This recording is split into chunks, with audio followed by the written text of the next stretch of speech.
The city of Vialcora did not scream when it died. It merely ceased to exist, dissolving into a fine, glittering dust that caught the light of the twin suns and scattered it across the stratosphere. From the obsidian balcony of the high spire, Princess Irea watched the destruction with eyes that were the color of polished violet glass. She stood perfectly still, her hands clasped behind her back, the heavy ceremonial silk of her gown not even fluttering in the high-altitude wind because the atmospheric shields were, as always, perfectly calibrated. Below her, 2 million lives had just been extinguished in a tactical purge. The official report, which she had signed 3 hours ago, listed the city as a hotbed of insurrectionist sympathy. The truth, which sat in her gut like a stone, was that the city had simply missed its quota for energy refinement.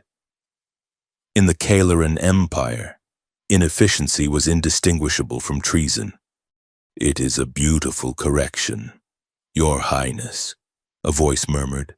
Irea did not turn. She knew it was High Priest Kalan, his robes rustling like dry leaves. He smelled of incense and burnt circuitry. "Effective," Irea corrected, her voice a cool, melodic contralto that betrayed nothing. "Beauty implies art. This is maintenance." She watched the cloud of dust settle. For 10 years, since her 18th name day, she had overseen the eternal war against the Draconis Combine. It was a war of attrition, of shifting borders and ceremonial battles that seemed to follow a script written long before she was born. Her people fought because they had always fought. They died because death was the fuel that kept the engine of the empire turning. But lately, looking at the silent explosions and the sterile reports, a dangerous thought had begun to bloom in the dark corners of her mind. Why does the enemy never strike the capital? Why do we never strike them? "The council is convening," Kalan said, stepping closer. "An anomaly has been detected in Sector 4. The Draconis fleet has engaged a new target." Irea finally turned, her expression a mask of bored nobility. "A new target? There are no other players on the board. Priest, it is us and them. It has always been us and them." "Not anymore," Kalan said. His eyes, usually smug, held a flicker of something Irea had never seen in a high priest before. Fear. Commander Jace Varel sat in the captain's chair of the TES Vanguard, a posture that would have horrified any Kailaran noble. He was slumped slightly to one side, one boot resting on the edge of the tactical console, nursing a mug of coffee that tasted faintly of recycled hydraulic fluid. He was 35 years old and looked 50, a jagged scar, a souvenir from the separatist wars on Mars, ran from his left temple down to his jaw, disappearing into the collar of his dark blue flight suit. "Commander," Lieutenant Sato said from the sensor station. Her voice was tight. "The Draconis fleet is hailing us. Well, I assume it is hail. It is mostly screaming." Jace took a sip of the terrible coffee. "Translate it. They are demanding we power down our shields and prepare for boarding, or they will incinerate us." Sato replied, "They say we are trespassing in the sacred void." Jace sighed and rubbed the bridge of his nose. "We are in deep space. There is nothing here but rocks and radiation. It is hardly a cathedral. How many ships?"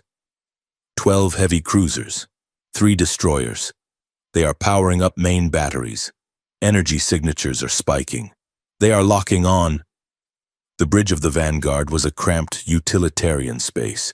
It lacked the elegance of alien design. Exposed conduits ran along the ceiling, and the air smelled of ozone and sweat. It was a warship built by a species that had barely survived its own adolescence. "Shields up," Jace said, his voice flat. "But keep weapons cold. I want a full scan of their propulsion systems. We are here to say hello, not to start a galactic incident." "Sir," the tactical officer, Miller, barked. They are firing! Incoming plasma torpedoes! Jace didn't flinch. He didn't even put his foot down. Wait for it. The view screen was filled with the angry red flare of incoming ordnance. The Draconis ships were sleek, predatory things, bristling with cannons. They fired in a synchronized volley, a curtain of death descending on the lone human cruiser. Then, they hit the zone. The Vanguard was not just a battleship, it was a prototype carrier for the null field generator. A piece of technology humanity had stumbled upon in the ruins of Titan and repurposed with reckless ingenuity. It didn't block energy, it grounded it. 5 kilometers from the hull of the Vanguard, the plasma torpedoes simply dissolved. The magnetic containment fields holding the plasma together evaporated, and the superheated gas dispersed harmlessly into the vacuum. On the bridge, the crew barely blinked. They had seen this continuously for 6 months. Status on the enemy fleet, Jace asked. They are confused, sir, Sato reported, a hint of amusement in her voice. They are firing again. Same result. Let us show them the rest of the trick, Jace said. Extend the field range to 20 kilometers. Extending, Miller said, his fingers flying across the keyboard. On the view screen, the Draconis ships suddenly went dark. Not destroyed, just dead. Their engines flickered and died. Their running lights vanished.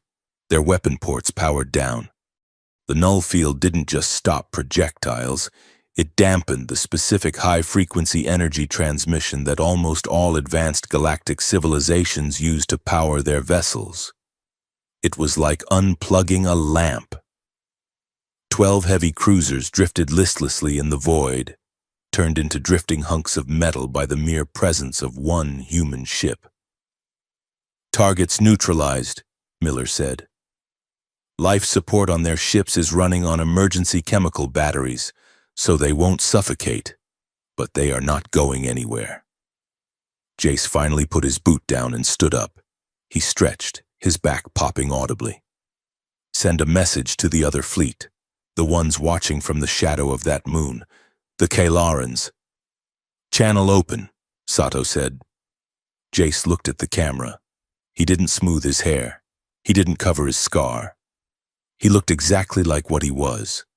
A tired soldier from a race that had learned the hard way that peace was just the time you spent reloading. This is Commander Jace Varel of the Terran Expeditionary Fleet, he said.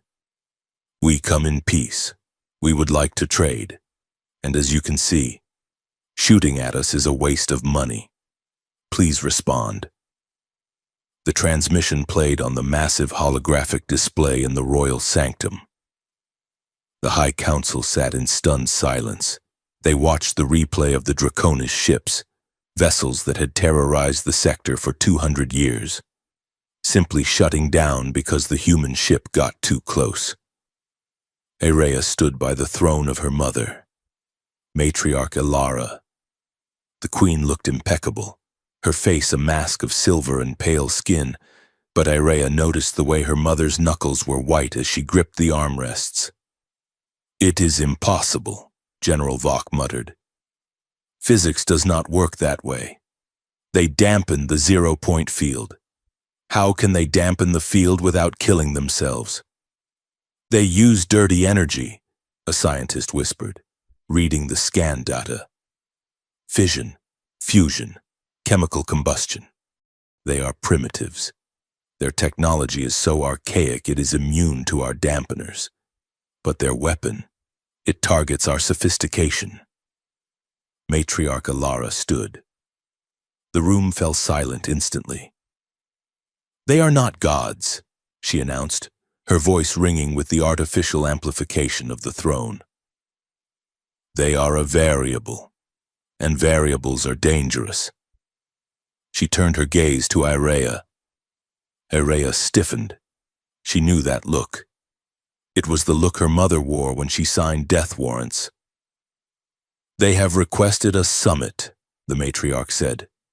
They are landing a shuttle at the diplomatic spire in 2 hours. Commander Varel represents a threat greater than the Draconis. If the people see that our enemies can be defeated without bloodshed, they will question the necessity of the war. If they question the war, they question the tithes. If they question the tithes, the empire falls. Araya felt a chill ripple through her neural lace. What is your command, mother? The matriarch stepped down from the dais and walked until she was inches from Araya. She smelled of ozone and ancient dust. This human, this Commander Varel, he is a biological male. He is likely driven by base instincts, as all primitives are. You will welcome him. You will dazzle him. You will learn the secret of their null field technology. The matriarch reached out and stroked Araya's cheek with a cold, manicured finger. And once we have the secret, the matriarch whispered, loud enough for the council to hear, you will ensure he never leaves Kailaris alive. Seduce him, disarm him, assassinate him. The status quo must be maintained. Araya bowed her head. As you command. But as she stared at the floor, at the reflection of her own perfect manufactured face, the doubt in her gut hardened into something sharper. He stopped the war in 5 minutes, she thought. We have been fighting it for 5 centuries. The landing platform of the diplomatic spire was a masterpiece of crystalline architecture, suspended 2 kilometers above the ground. The air was thin and sweet. Araya stood at the head of the reception committee, flanked by her ceremonial guards in their irid plate armor. The human shuttle was an ugly, blocky thing. It descended on pillars of fire, actual fire, roaring and shaking the delicate crystal structures nearby. It slammed onto the landing pad with a distinct lack of grace, hissing steam and leaking hydraulic fluid. Barbaric, High Priest Kalen sneered from behind her. Quiet, Araya ordered. The ramp dropped with a heavy clang. A squad of soldiers in matte black armor marched out first, their rifles held low but ready. Then, Commander Jace Varel walked out. He was shorter than the average Kalaran noble, broader in the shoulders.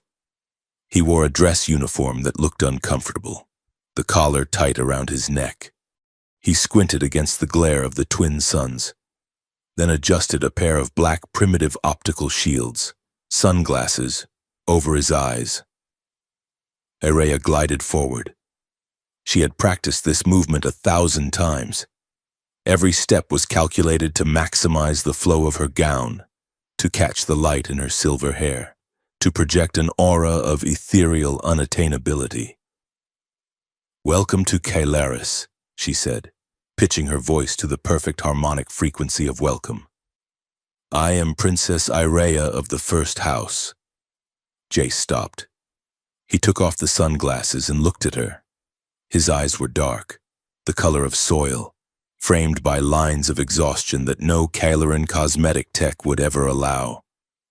He looked her up and down, not with lust, but with the critical assessment of a man buying a used hovercar. Your Highness, Jace said. His voice was a gravelly baritone, rougher than the melodic tones of her people. He stepped forward and extended a hand. Araya stared at the hand.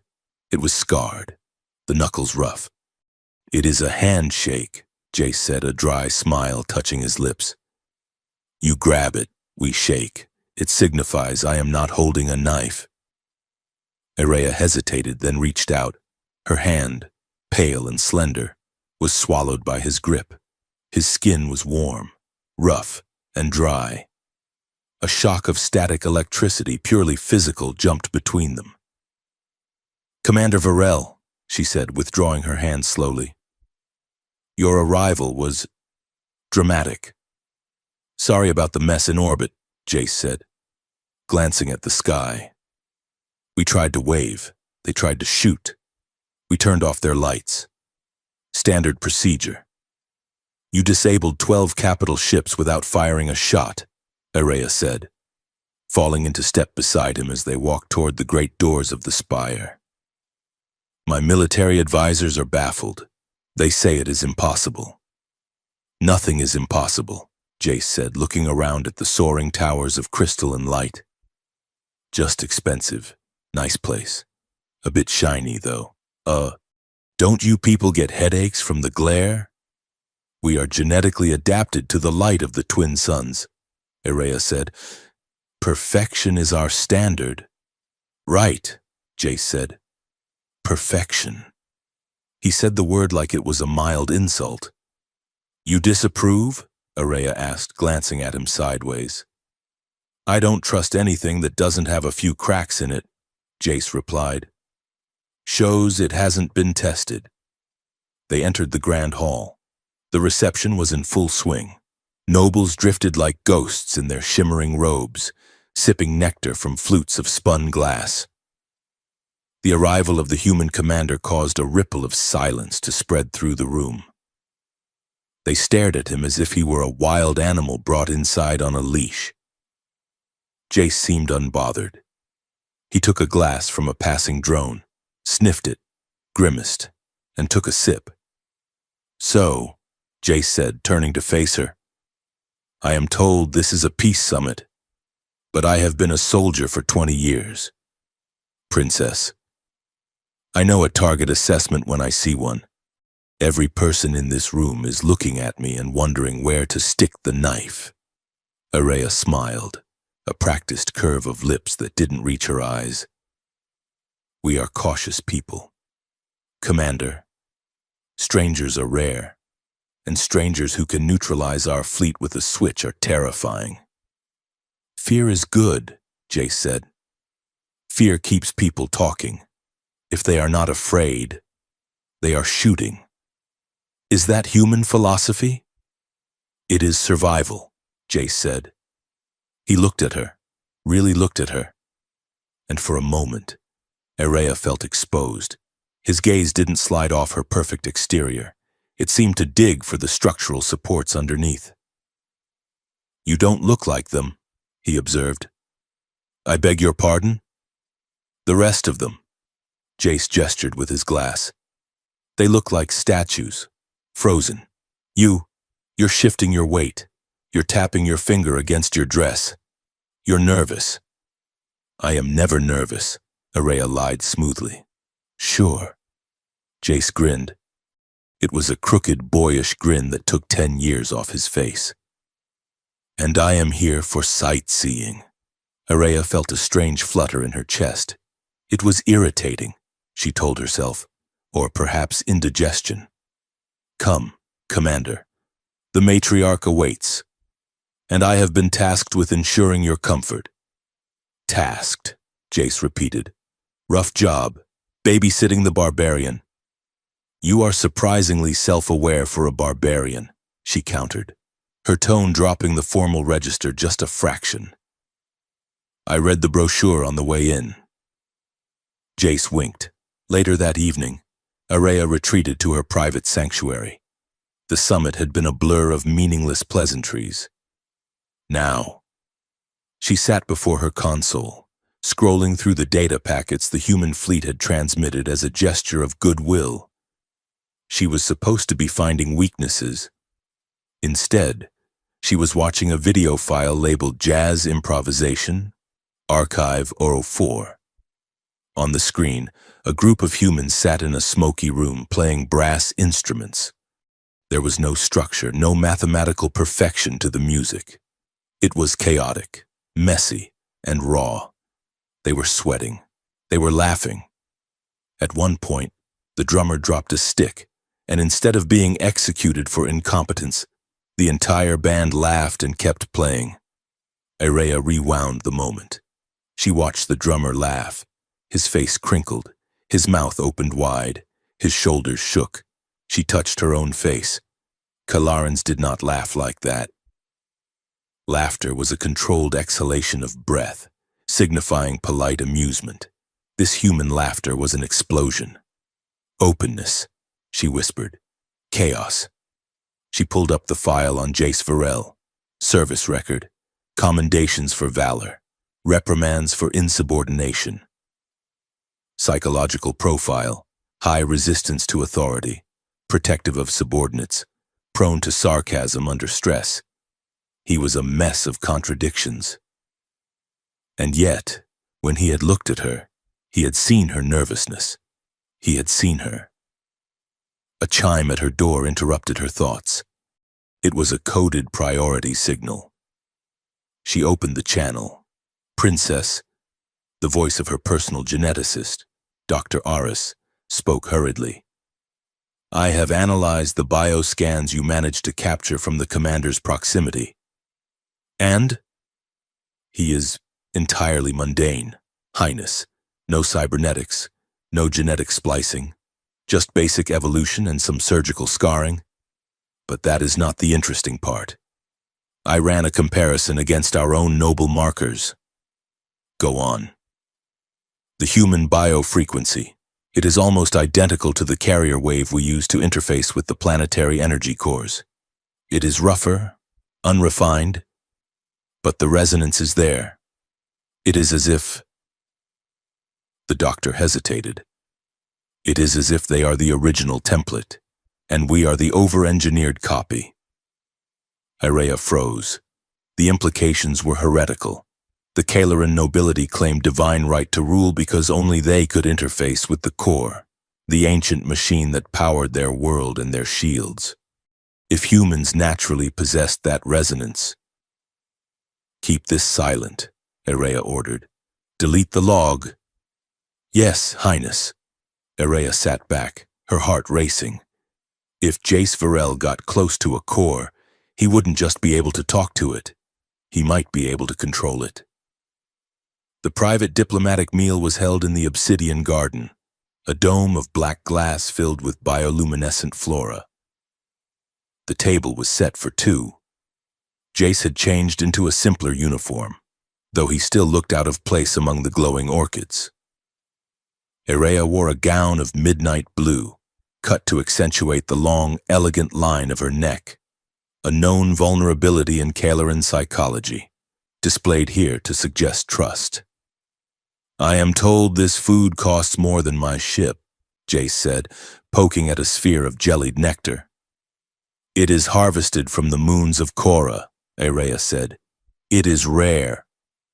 Rare usually tastes like chicken, Jace said, and ate it. He chewed thoughtfully. Not bad. Tastes like strawberries and copper. Commander, Irea began, pouring him a glass of wine. She leaned forward, allowing the scent of her perfume, engineered to stimulate pheromone receptors, to drift toward him. You have made quite an impression on the council. I bet, Jace said. They are trying to figure out how to kill me without shutting down their own power grid. I saw the way your general looked at me. He wanted to rip my throat out. General Vok is a traditionalist, Irea said. He believes in the honor of combat. There is no honor in combat, Jace said, his voice suddenly hard. He put down his fork. There is just surviving and dying. We learned that a long time ago. That is why we built the null field, to stop the dying. Irea studied with him. The sarcasm was gone. In its place was a deep, weary sadness. You carry many scars, Jace. He looked up, surprised by her use of his first name. Occupational hazard. Not all of them are on your skin, she said softly. Jace held her gaze. The silence stretched between them, heavy and charged. For the first time, Irea wasn't calculating angles or drafting reports. She was just looking at a man who had traveled across the stars to stop a war he didn't start. You are good at this, Jace said quietly. Diplomacy, the grace. But you are wearing it like armor. We all wear armor, Irea replied. Yeah. But yours is heavy. I can see it weighing you down. Jace leaned back, swirling his wine. You know, when we first scanned your planet, we thought it was a paradise. Perfect geometry, perfect energy signatures. Then we saw the firing patterns. You have been at war for 500 years. Why? It is necessary. Araya recited the catechism. The Draconis threaten our existence. We fight to preserve the light. Bullshit, Jace said. Araya blinked. Excuse me? It is a stalemate. Princess, a managed stalemate. You blow up a city. They blow up a moon. Borders shift 5%, then shift back. Nobody wins. Nobody loses. But everyone keeps buying weapons and everyone keeps obeying the people on the big thrones. Jace leaned in, his eyes locking onto hers. It looks less like a war and more like a business model. Araya's breath hitched. He had spoken the heresy she had only dared to think. The room felt suddenly small, intimate, and dangerous. She looked at the cameras hidden in the bioluminescent ferns. They were watching. Her mother was watching. She had to play the part. She had to be the spider. She stood up and moved around the table, her movements fluid and predatory. She stopped behind his chair and leaned down, her lips inches from his ear. She placed a hand on his shoulder, feeling the tension in his muscles. "You are dangerous, Commander," she whispered. "I am just a tourist," he murmured, but he didn't pull away. Araya let her hand slide down his arm, tracing the path of the scar she couldn't see but knew was there. She needed to make him trust her. She needed to make him vulnerable. But as she smelled the scent of him, soap, old leather, and something deeply, fiercely biological, she felt a crack in her own armor. She realized then that she didn't want to kill him. She wanted to know what he knew. She wanted to know what it felt like to laugh until she dropped a drumstick. She leaned in closer, her voice dropping to a register that the microphones would barely pick up. It was the most honest thing she had ever said. "We do not fear you because you are strong, Jace," she whispered against his skin. "We fear you because we do not understand how you stop wars. And deep down, we are terrified that we won't know who we are without the fighting." Jace turned his head, his face inches from hers. His eyes searched hers, looking for the lie and finding only a terrified truth.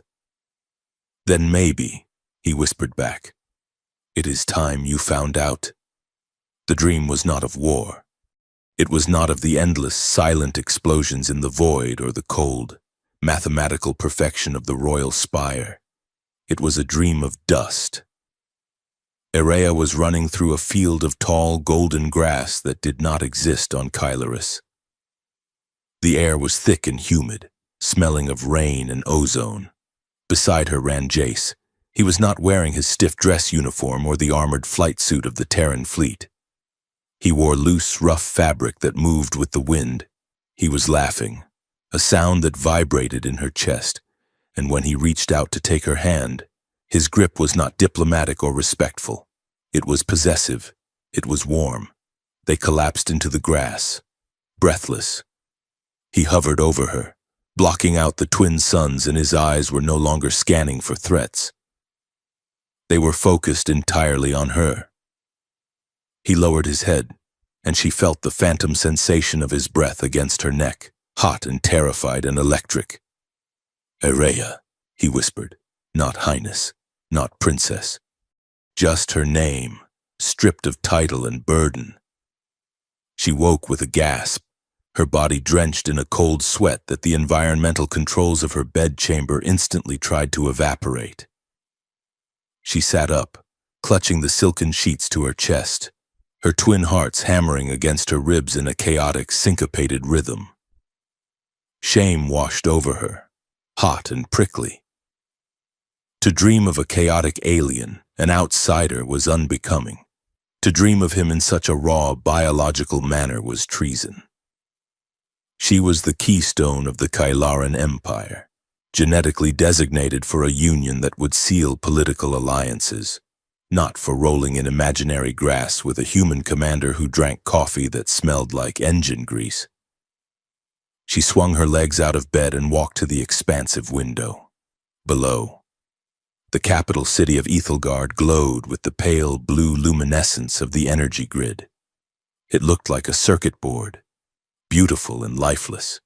Somewhere out there, in the guest quarters of the diplomatic spire, Jace Varel was sleeping. Or perhaps he was awake, staring at the same alien sky, plotting the downfall of her people.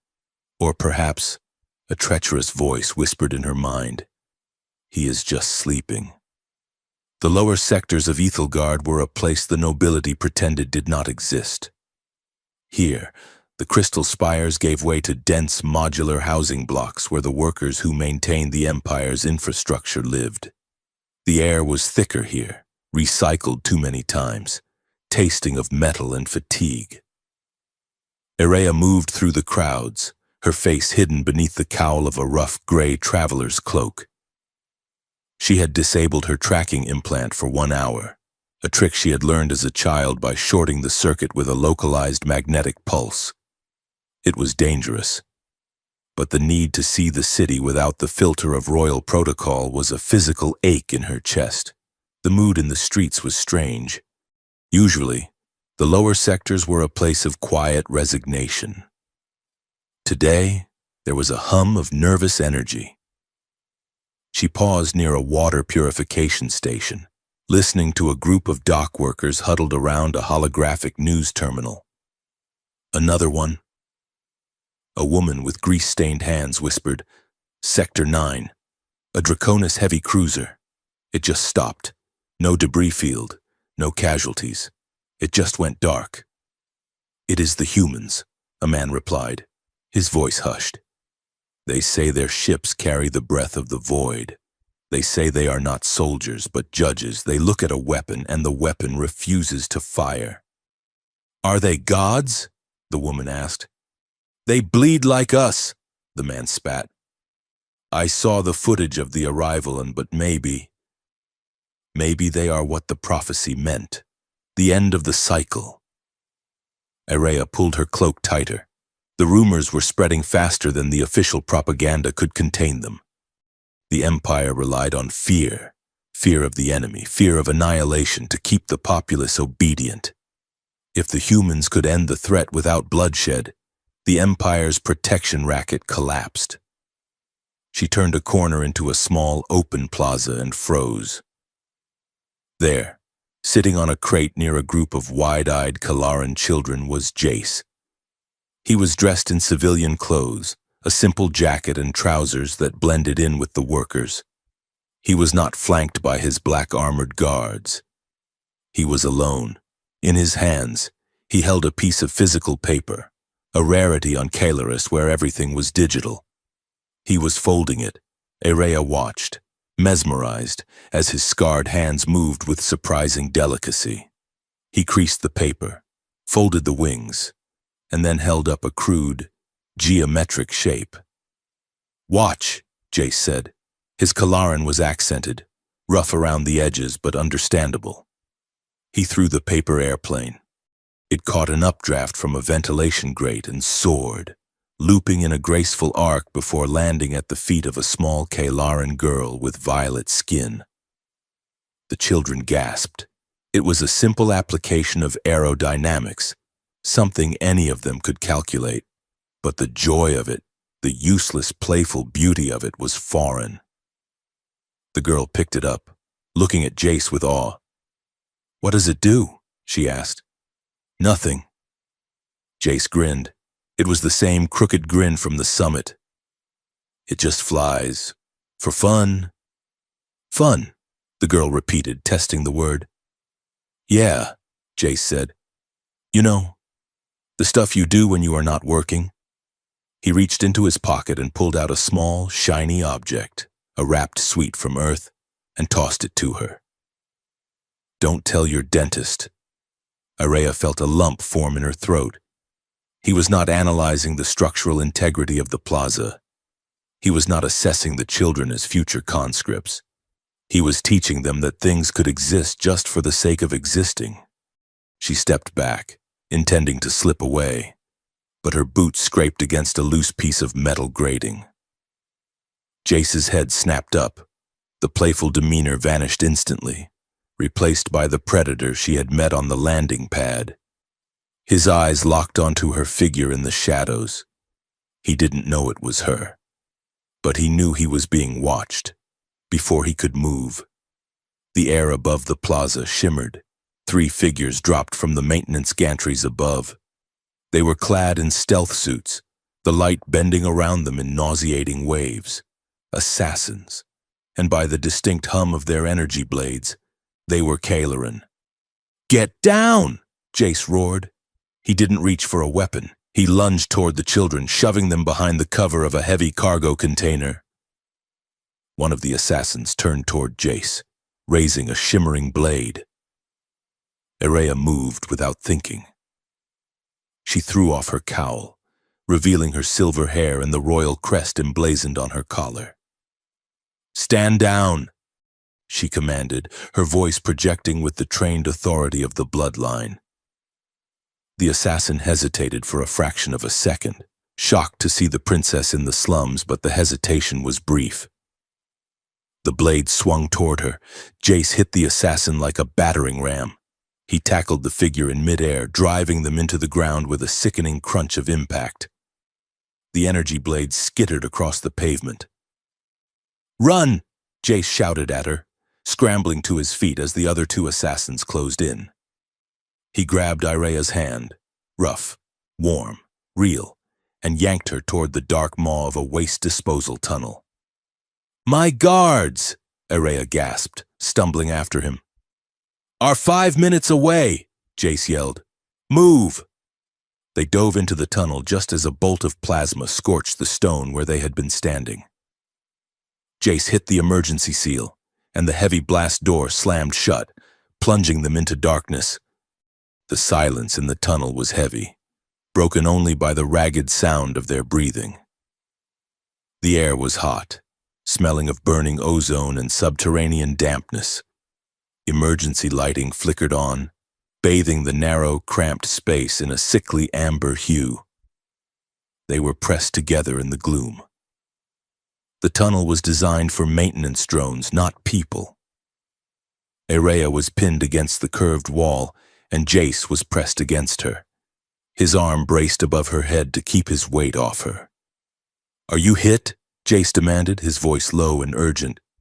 I do not think so," Irrea stammered. Her heart was beating so hard she thought it might crack her ribs. Jace pulled back slightly, his eyes scanning her. He frowned. "Your arm." Irrea looked down. A long, shallow cut ran down her left forearm, oozing violet blood. She hadn't even felt it. "Sit down," Jace ordered. He didn't wait for her to comply. He guided her to the floor, sitting opposite her with his legs tangled with hers. He reached into his jacket and pulled out a small, primitive medical kit. "That was not Draconis," Jace said, ripping open a sterile bandage with his teeth. "Those were your people." "A rival faction," Irrea whispered, watching his hands work. He was cleaning the wound with a stinging antiseptic. "House Vexen, perhaps, or agents of the High Priest. They do not want peace." "They do not want us," Jace corrected. He applied a sealing gel to the cut. His touch was incredibly gentle for a man who had just tackled an assassin. "If we stop the war, the people in power lose their jobs. Same story, different galaxy." Irrea looked at him. His lip was split, a bead of red blood stark against his skin. He looked tired, dirty, and magnificent. "You saved the children," she said softly.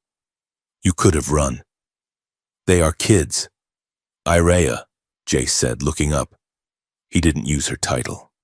"You do not leave kids in the crossfire, and that is rule number 1. We are taught that the civilian population is a resource," Irrea said, the words tasting like ash in her mouth. "That sacrifice is the highest honor." "Yeah, well, whoever taught you that was a liar," Jace said. He finished wrapping her arm and sat back, wiping his hands on his trousers. You are not a resource. You are not a chess piece. And you are definitely not a weapon. Irrea flinched. I am exactly that. I have been bred for it. My genetic code is a key to a lock I do not even understand. I am the blade that keeps the Empire safe.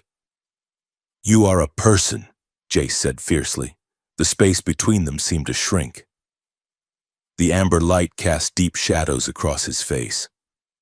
I saw you watching the band in the video logs. I saw you trying to figure out the joke. A weapon does not laugh. A weapon does not sneak out to the slums to see the truth. I did not sneak out, Irrea defended weakly. I was conducting reconnaissance. You were lonely, Jace said. The truth of it hit her like a physical blow. She looked away, tears stinging her eyes. You do not know me, Commander. I know you are scared, Jace said. His voice dropped, losing its edge. I know you are tired of pretending to be made of ice. He reached out, his hand hovering near her face. Slowly, deliberately. She leaned into his touch. His fingers brushed her cheek, rough skin against smooth perfection. Why do you care? She whispered. We are enemies. Are we? Jace asked. His thumb traced the line of her jaw. Because right now, it feels like we are the only two people on this planet who are actually telling the truth. Irrea trembled. The proximity of him was overwhelming. She could smell the adrenaline on him, the faint metallic tang of the tunnel, and beneath it all, the scent of something living and free. She placed her hand on his chest, over his heart. It was beating as fast as hers. Jace, she breathed. He leaned in, his eyes searching hers, asking a question without words. The air crackled with a tension that had nothing to do with politics and everything to do with the biology she had been taught to suppress. A heavy thud against the blast door shattered the moment. Open this door by order of the Royal Guard. Jace pulled back, the soldier's mask slamming back into place. He helped her to her feet. Showtime. Princess. The blast doors hissed open. A squad of royal guards stood there, weapons raised, behind them. High Priest Kalen stood with a look of thunderous indignation. Highness! Kalen gasped, his eyes darting from Irea's disheveled cloak to Jace's bloody lip. And the Terran creature. You are unhurt? Did he harm you? He has violated the sacred distance protocols. The guards stepped forward, leveling their energy pikes at Jace. Surrender, Commander.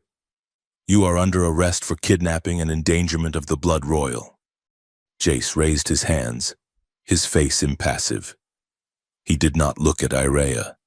He was ready to take the fall. Irrea looked at him. She saw the man who had folded a paper airplane. She saw the man who had thrown himself at an assassin. She saw the man who had told her she was not a weapon. Something inside her, a chain forged by 20 years of duty, snapped. Stand down, Irrea said. Her voice was not loud, but it carried the harmonic resonance of command that froze the guards in place. Highness, Kalen sputtered.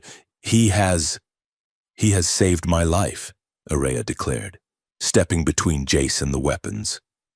She stood tall, the dusty traveler's cloak looking more regal than her silken gowns ever had. Assassin droids, bearing the mark of a traitorous faction, attacked us. Commander Varel shielded me with his own body. He acted with honor while my own security failed. She turned her violet gaze on Kalen. If you arrest him, you arrest the savior of the throne. Is that your intention? High Priest, Kalen paled. No, of course not, Highness, but the impropriety. There is no impropriety in survival, Irrea snapped. She turned to Jace. Commander, you are free to go. My personal medical staff will attend to your injuries. Jace looked at her, a flicker of surprise and admiration in his dark eyes. He offered a sharp, respectful salute. "Thank you, Your Highness." As the guards parted to let him pass, he caught her eye one last time. The message was clear. You fought back. That night, the silence of her quarters felt suffocating. Araya paced the floor, the adrenaline of the ambush fading into a restless, burning energy. She looked at her reflection in the obsidian mirror. The cut on her arm had been healed by the regenerative dermal patch Jace had applied, leaving only a faint silver line. She traced it with her finger. You do not have to be anyone's weapon. The words looped in her mind. For centuries, the women of her line had been vessels. They were married off, they bred, they interfaced with the core, and they died. They were beautiful, dangerous objects. But Jace had looked at her and seen a person. She went to her communication console. It was monitored. She knew. The high priest, her mother, the intelligence networks, they saw everything. She didn't care. She keyed in a direct encrypted frequency to the TES Vanguard using a cipher she had extracted from the diplomatic data packet. A human cipher. She typed 7 words. Meet me where the sky sings. The Tower of Echoes was the highest point on Kaelaris, a needle of hollow crystal that pierced the upper atmosphere. The wind here did not howl, it sang. As the air rushed through the natural flutes in the crystal structure, it created a constant, haunting melody that resonated in the bones of anyone who stood there. It was a place of solitude, a place where the surveillance grid was blinded by the sonic interference. Araya stood on the observation deck, the wind whipping her hair around her face. She wore no ceremonial armor, no jewels. She wore a simple tunic of white silk that left her arms and collarbone bare. She heard the heavy thud of boots behind her. She didn't turn. I looked it up. Jace's voice came, shouting slightly over the singing wind. Atmospheric harmonics, very poetic. Araya turned. Jace was there, standing at the edge of the platform. He had cleaned up, but the bruise on his cheek was blooming purple. It is the only place on the planet where we cannot be heard, Araya said. Jace stepped closer. The sonic vibrations buzzed between them. You took a big risk sending that message. If they catch us here. I do not care, Araya said. The wind tore the words from her mouth, but he heard them. She walked toward him. The hesitation was gone. The doubt remained, but it was overshadowed by a desperate, terrifying need to know if the feeling in the tunnel had been real. You asked about my armor, Araya said, stopping inches from him. You asked why I wear it. She reached for the clasp at the shoulder of her tunic. With a trembling hand, she undid it. The silk slid down her left shoulder, revealing the skin above her heart. There, etched into her pale flesh, was a geometric scar, a complex raised brand of silver circuitry that seemed to pulse with a faint inner light. It was ugly, mechanical, and brutal. This is the interface, she whispered. They carved it into me when I was 12. It connects me to the planetary defense grid. It is what makes me valuable. It is what makes me not human. Jace stared at the mark. Araya braced herself for his revulsion. She expected him to see the machine, the weapon. Instead, he reached out. His fingers, rough and warm, brushed the edge of the silver brand. He didn't touch it like it was technology. He touched it like it was a wound that needed tending. It must have hurt, he said softly. It did. Araya choked out. It still does. Jace leaned down, slowly, giving her every second to push him away. He pressed his lips to the scar. The sensation was electric. A shockwave traveled through Araya's nervous system, not the cold data stream of the core, but a hot, flooding rush of sensation. she gasped, her hands flying up to tangle in his hair. "Jace," she sobbed. He pulled back and kissed her mouth. It was not the polite ceremonial kiss of a Kyleran suitor. I was hungry. It was desperate. It tasted of the sweet wine from dinner and the copper tang of fear. Irrea melted into him, her body arching against his. The training of a lifetime, the control, the suppression, the icy detachment, shattered. She kissed him back with a clumsy, fierce urgency. She explored the line of his jaw, the roughness of his stubble, the heat of his neck. He groaned low in his throat, his arms wrapping around her waist, lifting her slightly off the ground as if to anchor her to him. They sank to the floor of the observation deck, beneath the singing crystal and the indifferent stars. The intimacy that followed was a collision of worlds. Irrea was hesitant at first, unsure of the mechanics of a union that wasn't dictated by protocol. Jace was patient, his hands worshipping her skin, treating her not as a princess or a weapon, but as a woman who had been starving for touch. When she cried out, it was not in the perfect melodic tones of her language. It was a raw, human sound. Afterward, they lay tangled together, the wind cooling their sweat-slicked skin. Irrea rested her head on Jace's chest, listening to the steady, strong beat of his heart. It was slower than hers, heavier. Tears leaked from her eyes hot and fast. She didn't try to stop them. "Hey," Jace whispered, stroking her hair. "It is okay. I have got you." "I am not sad," Irrea whispered, her voice thick with emotion. She tightened her grip on him, terrified that if she let go, the morning would come and take him away. "Then why the tears?" "Because," Irrea said, looking up at the alien stars that suddenly seemed a little less cold. "Because for 20 years, every breath I took was commanded by someone else." She kissed the scar on his jaw, claiming it as he had claimed hers. "But this," she whispered, "this, I chose."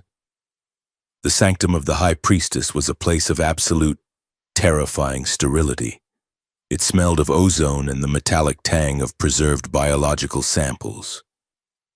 Princess Irrea lay on the diagnostic table, the surface cold enough to burn her skin through the thin silk of her medical gown.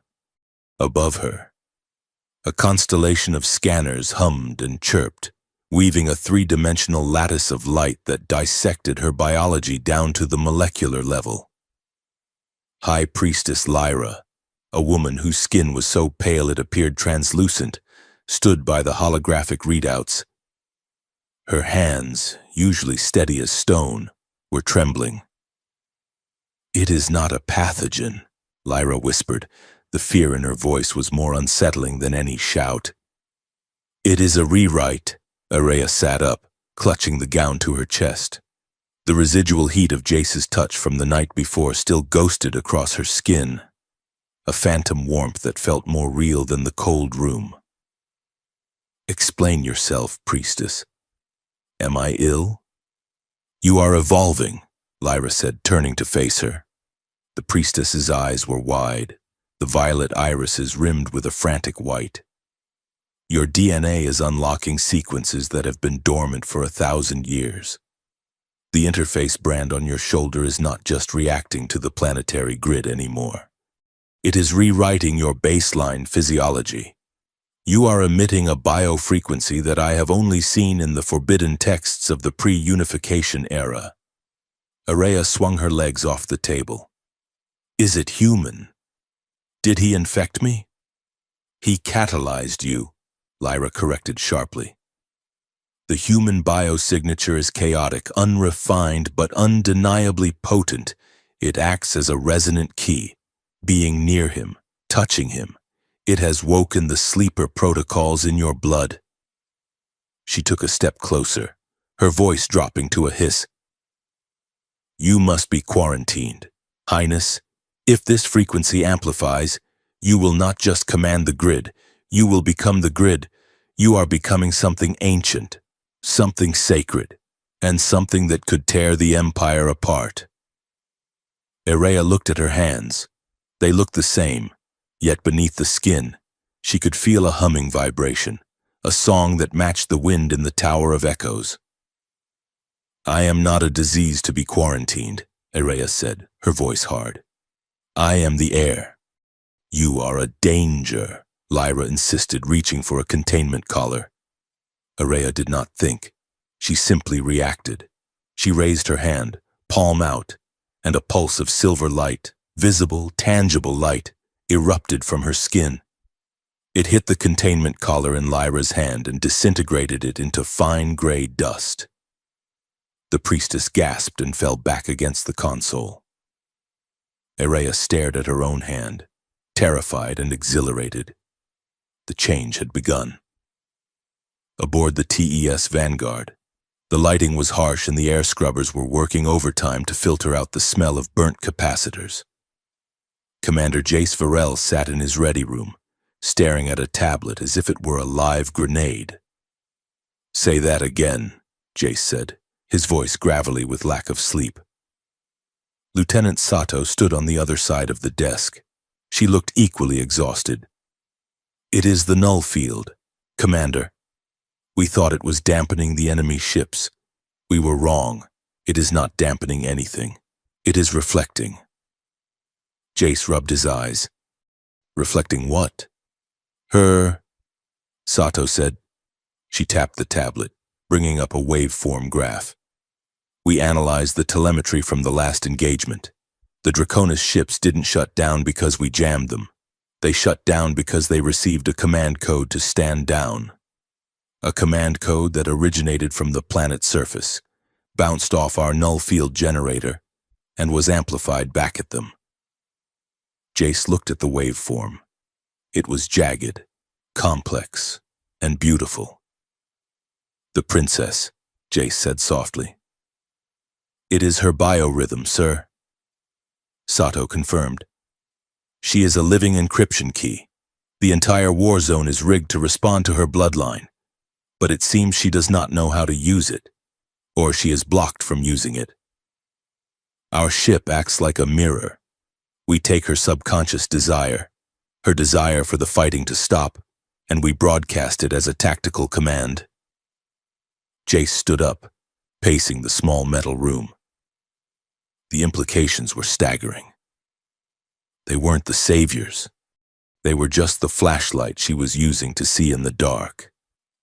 She is not a weapon, Jace muttered, repeating the words he had said to her in the tunnel. She is the trigger. If the Kalaran High Command figures this out, Sato warned, they will never let her leave the palace, and they will lock her in a vault and use her as a permanent broadcast tower. Jace grabbed his jacket. Get the extraction team ready. Sir, we are on a diplomatic mission.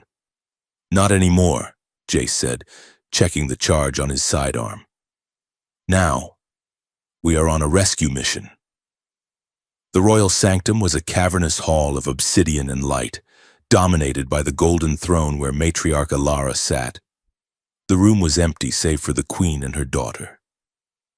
The air pressure seemed higher here, pressing against Irea's eardrums. Irrea stood at the foot of the dais. She had not changed out of her medical gown, wrapping a heavy velvet cloak around her shoulders to hide her shaking. Lyra tells me you disintegrated a containment collar, the matriarch said. Her voice was calm, conversational, as if discussing the weather. I want the truth. Mother, Irrea said. Her voice echoed in the vast space. The humans are not doing this, I am. The ships fall because I want them to fall. What am I? Ilara stood slowly. She descended the stairs, her movements fluid and predatory. She stopped inches from Irrea, towering over her in her ceremonial headdress. You are the failsafe, Ilara said coldly, devoid of any maternal warmth. Irrea recoiled. A failsafe? The war, Ilara began, gesturing vaguely at the star map on the ceiling. is an engine. It generates fear. Fear generates obedience.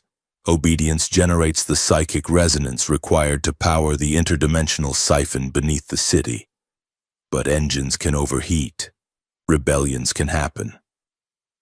So, the first architects created a living key, a bloodline capable of overriding the entire military infrastructure in case the created conflict threatened the existence of the throne. Areya felt the blood drain from her face. Created conflict? The Draconis? The centuries of death? Scripted, Ilara said. Choreographed. We fund the Draconis. They bomb a city. We rally the populace. It is a perfect closed loop of energy and control. You were bred to be the emergency brake. If the Draconis ever went rogue, or if the people rose up, you were designed to interface with the core and shut it all down. People died, Areya whispered. 2 million people in Vael Kora. I watched them die. Fuel, Ilara dismissed. Necessary sacrifices for the stability of the realm. The rage that ignited in Areya's chest was not a flicker. It was a supernova. The lie was so vast, so absolute, that it swallowed her entire life. Every prayer, every battle, every funeral. It was all theater for a machine she didn't understand. I will end it, Areya vowed, her hands clenching into fists. I will go to the core and I will shut it all down. Forever. Ilara laughed. It was a dry, rattling sound. You cannot. You are the key, yes, but you are not the hand. You need a catalyst to activate the full interface. And until we decide to use you, you will return to your chambers. You will forget the human. You will forget his primitive notions of freedom. And you will wait until we have a use for you. The matriarch reached out to stroke Areya's hair. You are a beautiful tool, my daughter. Do not try to be a carpenter. Areya looked at her mother's hand. She thought of Jace's rough fingers, the way he had touched her scar with reverence. She thought of the paper airplane flying in the slums. No, Areya said. She grabbed her mother's wrist. The silver light flared again, brighter this time. Ilara shrieked as a shockwave of pure kinetic energy blasted her backward. The matriarch flew through the air and slammed into the golden throne, slumping to the floor, unconscious. The alarm klaxons began to scream. Areya did not run to her chambers. She ran to the service elevators. She stripped off the velvet cloak, tearing the heavy fabric to shreds to bind her silver hair back.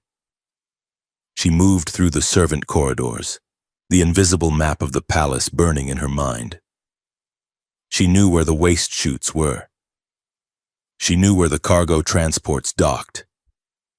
She emerged into the chaos of the royal hangar. Guards were running everywhere, shouting orders, looking for an intruder. They were looking for a human extraction team. They were not looking for a princess covered in grease, wearing a stolen mechanic's jumpsuit she had swiped from a locker room. She saw a cargo skiff prepping for launch, destined for the orbital trade lanes. She didn't ask for permission. She sprinted across the deck, dodging a loading drone, and vaulted into the open hold just as the maglev engines engaged. The skiff shot into the sky, leaving the screaming city behind. The docking bay of the TES Vanguard was nothing like the pristine, silent hangars of Kailaris. It was a cacophony of shouting voices, clanging metal, and the roar of atmospheric thrusters. When the cargo skiff was intercepted and brought aboard, a squad of Marines surrounded it, weapons raised. "Exit the vehicle with your hands up," a sergeant bellowed. Areya climbed out. She was covered in grime, her face smudged with oil, her eyes wild and silver. "I am requesting asylum," she said, her voice cutting through the noise. The sergeant blinked. "Identify yourself." "I am—" She hesitated. She looked at the Marines. They looked tired. They looked human. "I am Areya." A door hissed open on the upper gantry. Jace Varel slid down the ladder, landing with a heavy thud. He pushed through the Marines, who lowered their weapons instantly. He stopped in front of her. He looked her up and down, taking in the mechanic's jumpsuit, the oil stains, the desperate set of her jaw. "You look terrible, princess," Jace said softly. "Your security protocols are lacking," Araya retorted, though her voice trembled. "I bypassed your outer perimeter in a cargo hauler. I left the back door open." Jace smiled, but his eyes were serious. He reached out and took her hand. "Come on." Walking through the Vanguard was like walking inside a living organism. Pipes hissed steam. Crew members squeezed past them in the narrow corridors, nodding respectfully to Jace and staring with open curiosity at her. There was music playing somewhere, a thumping, rhythmic bass that vibrated on the floorboards. It was messy.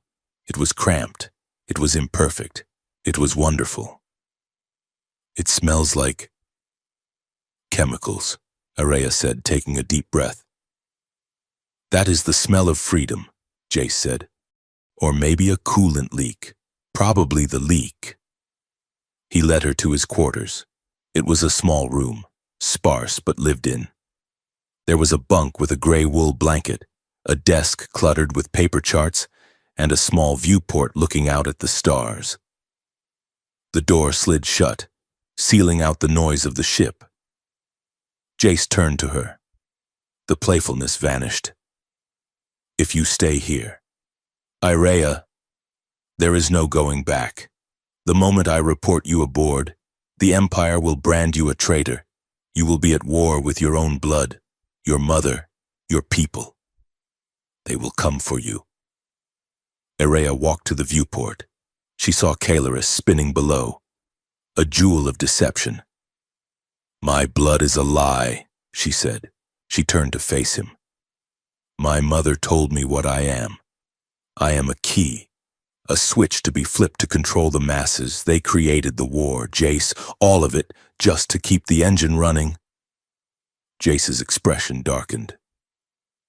"We suspected. The math never added up." "I do not want to be a key," Araya said, stepping closer to him. She felt the hum in her blood rising, responding to his proximity. The silver light under her skin pulsed rhythmically. "I do not want to be a princess or a weapon or a fail-safe." She reached out and unzipped the heavy mechanic's jumpsuit, letting it fall to the floor. Underneath, she wore only the thin, sheer medical shift. "Then what do you want to be?" Jace asked, his voice rough. Araya closed the distance between them.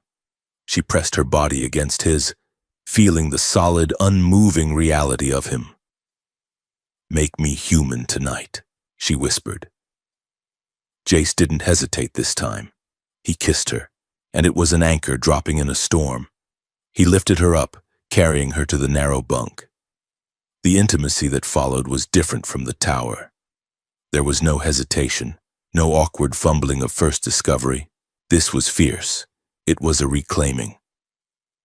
Araya explored him with an alien curiosity that bordered on scientific but was driven by instinct.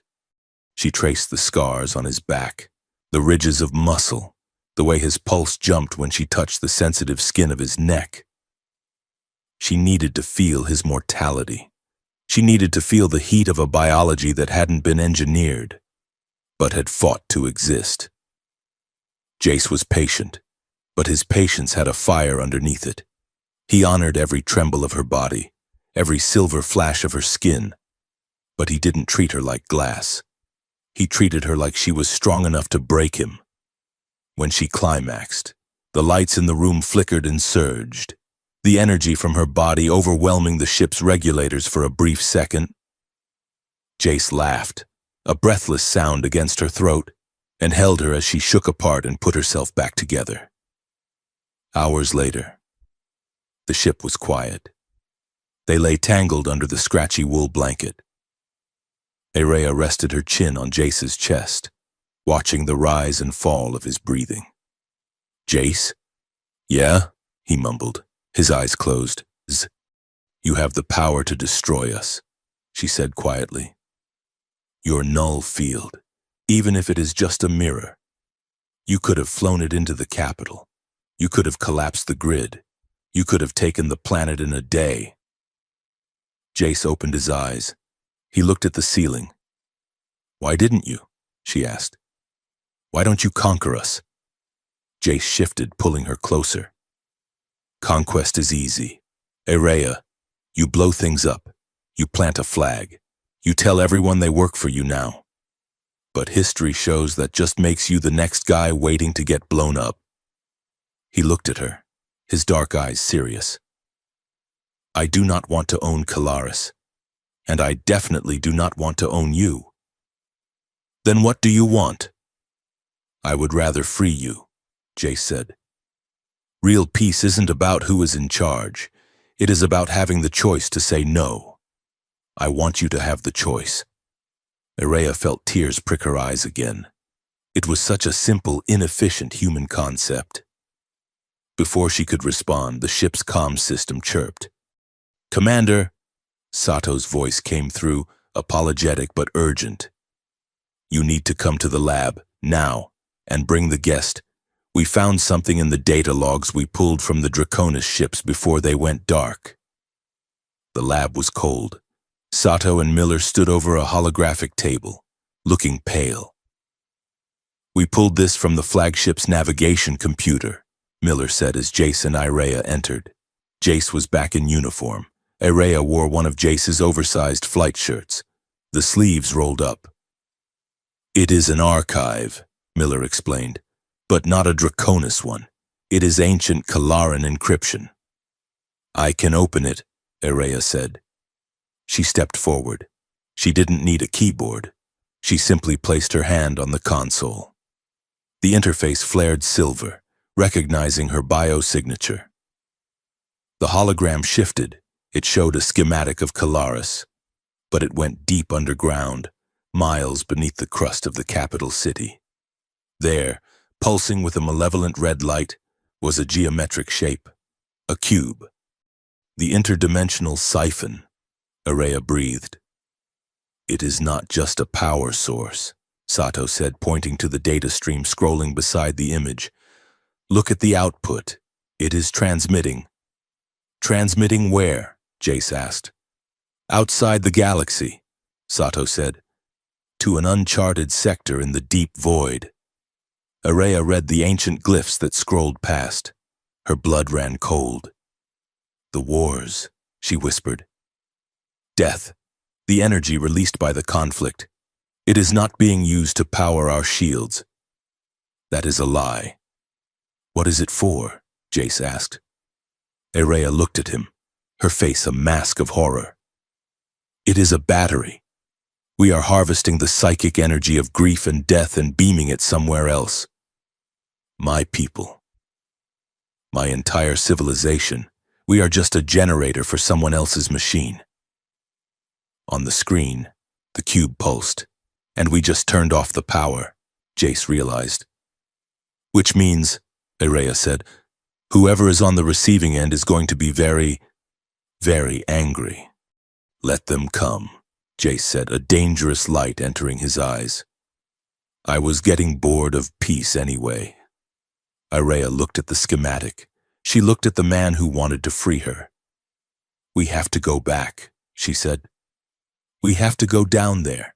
If I am the key, I can do more than just shut down ships. I can overload the siphon. That is suicide, Miller said. No, Irea said, her eyes glowing with the silver fire of her ancestors. It is a revolution. The dropship did not land. It crashed with style. Or rather, it executed a suborbital insertion that simulated a debris impact to fool the planetary sensors. They hit the atmosphere hard, a burning streak of metal that looked like nothing more than space junk falling from the war-torn heavens. They landed in the Deadlands, a scorched equatorial zone 10,000 miles from the capital, where the wind howled over glass dunes formed by centuries of orbital bombardment. From there, They moved underground. The ancient transit tunnels were older than the Empire itself. They were vast, cylindrical throats of stone that plunged deep into the crust, bypassing the shimmering energetic sensors of the upper city. The air down here was stale, recycled for 1,000 years, tasting of dry dust and decay. Princess Irea walked at the front of the squad. She was no longer the ethereal figure in silk and starlight. She wore a stolen drab combat fatigue jacket over her flight suit, her silver hair braided tight against her skull to fit under a rebreather mask. But she did not need the map Jace held in his gloved hands. "It is pulling me," she whispered. Her voice echoed in the damp darkness, like a magnet in my blood. Jace Varel walked a half-step behind her, his rifle raised, the barrel tracking the shadows. He looked like a shadow himself, his face smeared with thermal dampening paste. "Keep it together," he murmured. "We are 3 miles beneath the palace. If we trip a sensor here, we are buried alive." "There are no sensors," Irea said, stopping before a massive circular door sealed with oxidation and time. "Only the old law." She reached out, her hand, pale and trembling, hovered over the corroded metal. Beneath the grime, a glyph flared to life, not the cold blue of modern Kalaran tech, but a harsh, burning violet. The symbol spiraled outward, tracing the veins of the door like living ivy. "Open!" she commanded, her voice vibrating with a harmonic resonance that made Jace's teeth ache. The door groaned. Dust rained from the ceiling as gears the size of houses ground against each other. With a sound like a dying beast, the seal broke, and the door rolled aside. "Clear," Lieutenant Sato whispered from the rear, though her voice was shaky. "Commander, the radiation readings are spiking. Not nuclear. Something else. Psionic background noise. It is off the charts." "Stay sharp," Jace ordered. They moved into the catacombs. This was the necropolis of the architects, a place forbidden to everyone, even the matriarch. The walls were lined with sarcophagi of transparent crystal, empty now, but humming with a low, thrumming bass note. As Irea walked, the catacombs woke up. Glyphs ignited along the floor, creating a path of violet fire that trailed her footsteps. Statues of forgotten gods turned their heads, stone grinding on stone to watch her pass. The air grew heavy, charged with static electricity that made the hair on Jace's arms stand up. "They know I am here," Irea said, her eyes wide and glowing with that unsettling silver light. "They are waiting for the key." "We just need to get to the siphon," Jace said, his jaw tight. "We shut it down. We leave. Do not talk to the ghosts. Irea." "I do not have to talk to them. Jace, they are screaming at me." She clutched her head, staggering slightly. "The grief. Can you not hear it? The energy of the war. It flows through here. It is a river of misery." Jace caught her arm, steadying her. "Focus on me. Just focus on my voice. It is just noise. We are going to turn it off." She looked at him, and for a moment, the silver faded from her eyes, leaving only the terrified violet. "You do not understand. It is not just fuel. It is a memory. Every soldier who died in orbit, every child burned in the cities. Their final scream is trapped here. It is the battery." Before Jace could answer, the shadows at the far end of the corridor shifted.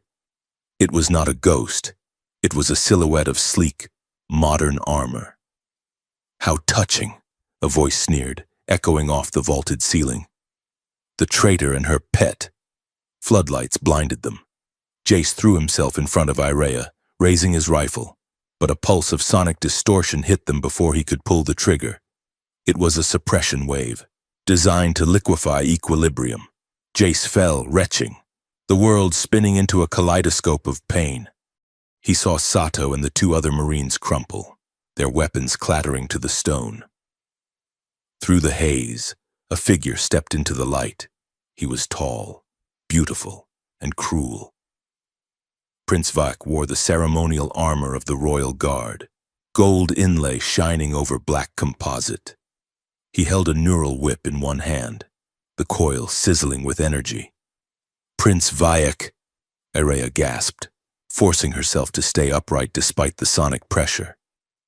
"You were promised to me," Vayak said, walking toward her with the languid grace of a predator. He ignored Jace, stepping over the commander's convulsing body as if he were refused. "We were to join our lines. We were to rule the ashes together. And instead, you ran away to breed with this thing." He kicked Jace in the ribs, a brutal, calculated blow that cracked armor.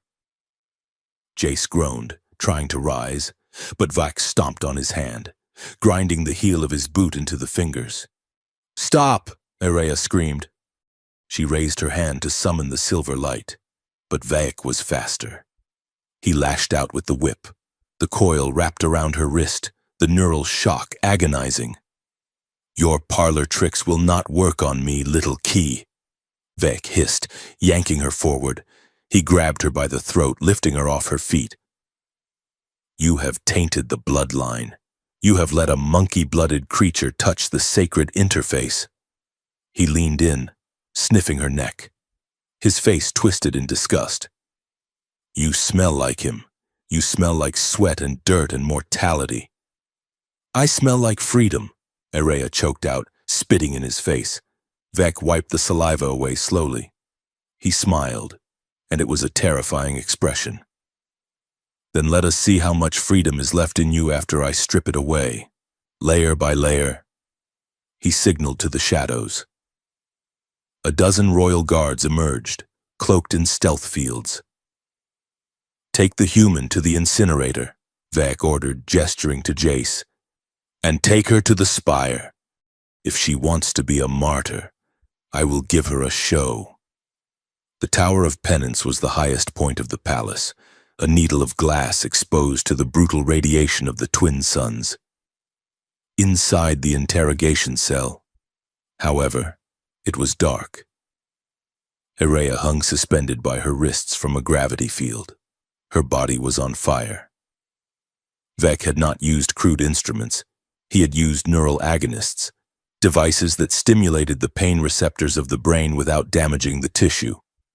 He wanted her broken, not dead.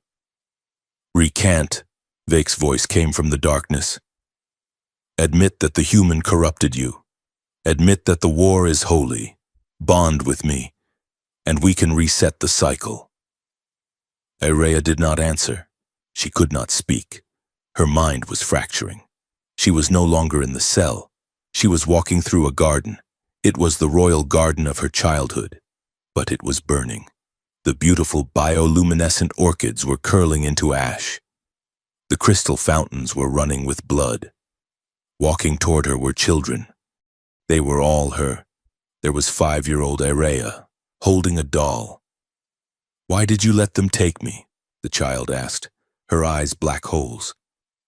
"They put the needles in my arm. They made me cold." There was the 12-year-old Araya, clutching her bleeding shoulder where the interface brand had been carved. "It hurts," she wept. "Why didn't you fight them? You just let them cut us." There was the 18-year-old Araya, standing at a window watching a city die. "We are monsters," the teenager whispered. "We are just pretty monsters."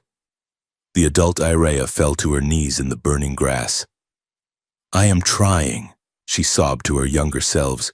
"I am trying to stop it." "It is too late," the children chorused. "You are already dead. You belong to the machine." The fire rose around her, consuming her. She felt the heat of the suns, the crushing weight of centuries of lies. She wanted to let go. It would be so easy to just let the darkness take her. To become the doll, the statue, the weapon. Then a sound cut through the hallucination. It was not a Kalaran sound. It was a loud, ugly mechanical roar. It was the sound of a shaped charge blowing a hole through a durasteel wall. The burning garden shattered. Araya snapped back to reality. The wall of her cell exploded inward. Dust and debris filled the air. Through the smoke, a figure emerged. He was not moving with grace. He was limping. His armor was scorched. His face was a mask of blood and rage, and he was holding a bulky, primitive human assault cannon. "Get away from her!" Jace roared. Prince Vake, who had been standing by the console adjusting the pain levels, spun around, his eyes wide with disbelief. "Impossible! You were incinerated!" "I am hard to kill," Jace snarled. He didn't hesitate. He didn't monologue. He pulled the trigger. The human weapon didn't fire elegant beams of light. It fired depleted uranium slugs at hypersonic speeds. The rounds tore through Vek's personal energy shield, shattering the gold inlay, and punched him backward. The prince hit the far wall and slid down, leaving a smear of violet blood. He was not dead. His armor was too good, but he was out of the fight. Jace dropped the cannon and ran to the gravity field. He smashed the control panel with the butt of his sidearm. The field collapsed, and Iraya fell. He caught her.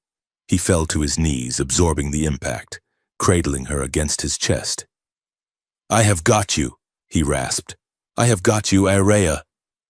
She looked up at him. His left eye was swollen shut. His lip was split again. He was shaking. "You came back," she whispered, her voice a ruin. "You came up." "I told you," Jace said, smoothing the hair back from her sweat-drenched forehead. "I am still dangerous." He pulled a stimulant injector from his belt and pressed it against her neck. A cool rush of clarity flooded her system, pushing back the pain. "We have to move," Jace said. "The whole palace is waking up. My team is holding the corridor, but we do not have long."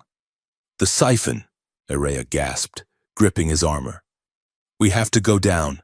We have to finish it." "You can barely walk," Jace argued. "Carry me," she commanded. "If we leave now, this was all for nothing.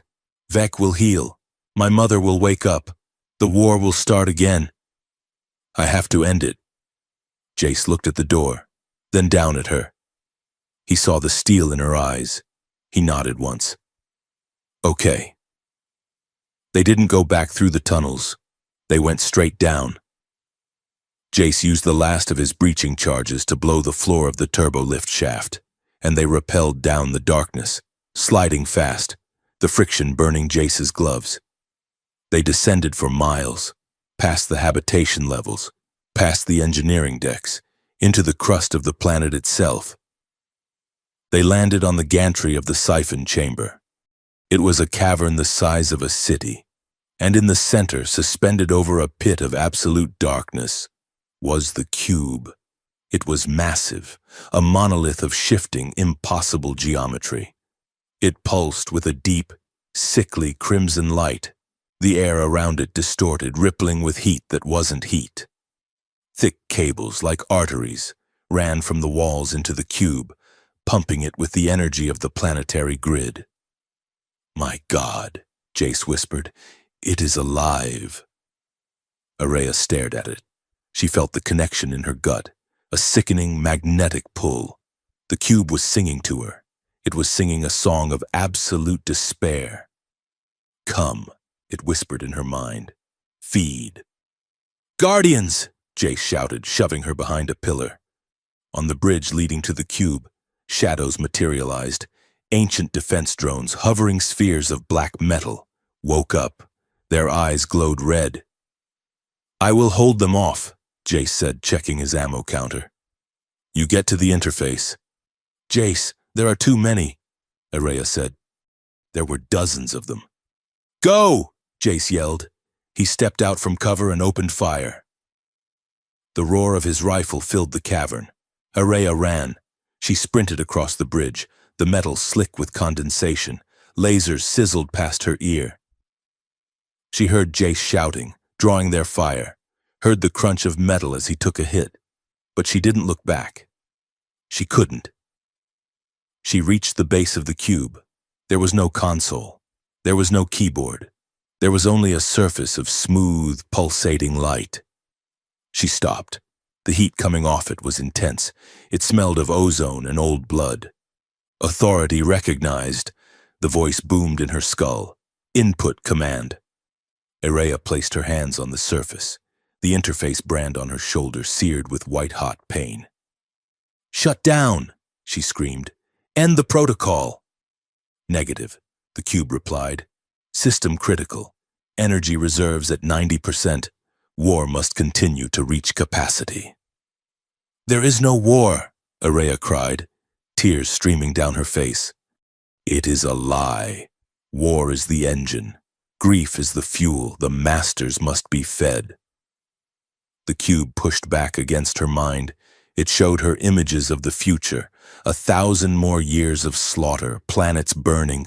Her children and their children were enslaved to the machine. She felt herself slipping. The cube was too strong. It was designed to dominate. She looked back. Jace was on his knees halfway across the bridge. His armor was smoking. He was out of ammo.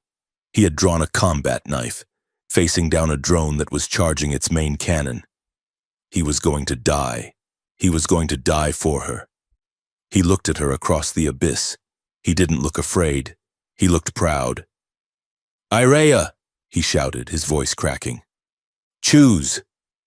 You do not have to be anyone's weapon."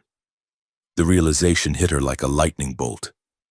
She had been trying to command the machine like a queen, but the machine didn't obey the queens, then it fed on them. She didn't need to turn it off. She needed to give it what it wanted. "You want fuel?" Irrea whispered. She stepped closer, pressing her entire body against the burning light. "I am the source. I am the bloodline. I am the grief of 1,000 generations." She didn't fight the connection. She opened herself to it. She took all the pain, all the fear, all the years of repression, and she poured it into the cube. But she wrapped it in something the machine had never tasted before. She wrapped it in love. She thought of the paper airplane. She thought of the tunnel. She thought of Jace kissing her scar. She thought of the moment she chose him. "If I die for this," she whispered into the roaring light, "let it be real." She pushed. She didn't push anger. She pushed hope. The cube screamed. It was a sound that shattered glass in the palace miles above. The crimson light turned violent, chaotic. The machine could process grief. It could process death. It could not process the chaotic, inefficient, beautiful energy of a free choice. "Error," the voice shrieked. "Data corruption, incompatible signal." "I am not your battery," Irrea screamed, her body glowing so bright she was blinding. "I am the end." She poured her life force into the crack. She gave everything. Her heart rate spiked. Her neurons fired at impossible speeds. She felt herself dissolving, burning away to become pure signal. The cube fractured. A crack appeared in the perfect geometry. Then another. Beams of pure white light shot out, piercing the darkness of the cavern. The red light died. The defense drones simply dropped out of the air, clattering to the bridge. Jace scrambled to his feet, shielding his eyes against the blinding radiance. "Irrea!" The shockwave went out. It didn't go up. It went everywhere. It shot up the shaft, through the catacombs, through the palace. It hit the transmission towers. It hit the orbital relays. In the space above Caelorus, 2 fleets were maneuvering for a kill. The Draconis cruisers were charging weapons. The Caeloran defense fleet was locking shields. Then, the signal hit them. It wasn't a command to power down. It was a command to wake up. Every automated system, every targeting computer, every drone controller, they all received a logic bomb of pure, unfiltered truth. The war programming was erased. The hostility subroutines were overwritten with a single looping concept. Peace. Engines sputtered and died. weapons locked in the safety position. The red alert klaxon silenced. Silence fell over the war zone. In the cavern, the light faded. The cube was dark, inert, a dead rock. Araya crumpled. She fell backward, sliding down the face of the machine. Jace caught her before she hit the ground. He gathered her into his arms. She was limp, her skin burning hot, her eyes closed. "Araya," he begged, shaking her gently. "Araya, breathe. Come on, breathe for me." She didn't move, but as he held her, a soft golden luminescence began to seep from her pores. It wasn't the harsh silver of the interface. It was warm. It was the light of a star being born. The cube, dead and broken, seemed to vibrate one last time. A whisper, not mechanical but resigned, echoed in the silent cavern. "She has chosen." Jace buried his face in her neck, rocking her back and forth, while the universe above them held its breath. The transition from unconsciousness to wakefulness was not a drift. It was a reboot. Araya opened her eyes, and the ceiling of the TES Vanguard medbay was not merely gray metal.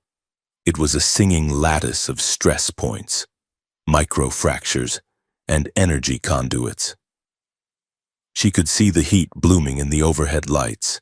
She could hear the variable frequency of the localized gravity generators humming beneath the floor plates like a choir of robotic insects. She sat up.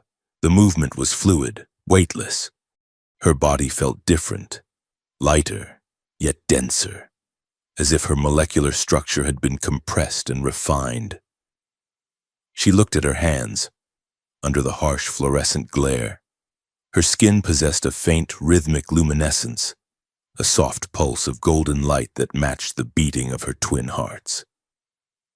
"Easy," a voice said. Jace was there. He was sitting in a plastic chair that looked too small for him, cleaning his sidearm. He looked exhausted, the bruising on his face turning a spectacular shade of yellow and green. But his eyes were alert. Araya looked at him. She didn't just see Jace. She saw the electrical impulses firing in his nervous system. She saw the heat signature of his blood pumping through his carotid artery. She heard the tiny mechanical whine of his wristwatch. "Jace," she said. Her voice was a shock. It was no longer just her voice. It carried a subharmonic resonance, a metallic reverb that vibrated the glass on the instrument tray next to the bed. Jace stopped wiping the gun. He stared at her. "Your eyes," he whispered. Araya swung her legs off the bed and walked to the mirror above the sink. She stared into her own reflection. The violet irises were gone. In their place was pure, burnished silver, swirling like liquid mercury. She blinked, and the silver rippled. "I can hear the ship," she said, touching the cold metal of the sink. "Not just the engines. I can hear the logic gates in the computer core. I can hear the air scrubbers fighting a clog in Sector 4. It is loud." "You have been out for 3 days, Jace said, standing up and moving carefully toward her, as if she were an unexploded ordnance. "The doctors do not know what to make of you. Your vitals are stable, but your bio readings are broadcasting on a frequency that is jamming our local comms." "I am not jamming them," Araya said, turning to face him. She reached out, and the lights in the room dimmed and brightened in sync with her breathing. "I am talking to them." She took a step toward him. Jace didn't flinch, but she saw the spike in his adrenaline. "Are you afraid of me?" she asked. "Terrified," Jace admitted, a half-smile tugging at his split lip. "But I am terrified of the most beautiful things." The situation on Kylaris was not a revolution. It was a collapse. With the siphon destroyed and the war programming erased, the rigid social hierarchy of the Empire had disintegrated overnight. The nobles, stripped of their divine justification for rule, were barricaded in their high spires. The priesthood was in shambles, their prophecies revealed as lies. The military, suddenly lacking an enemy and a command structure, had fractured into confused battalions. Jace brought Irea to the bridge. The crew of the vanguard parted for her, their expressions a mix of awe and unease. She walked to the main tactical display. "The planet is burning," Lieutenant Sato reported, her voice tight. "Riots in the capital. The food distribution network is offline.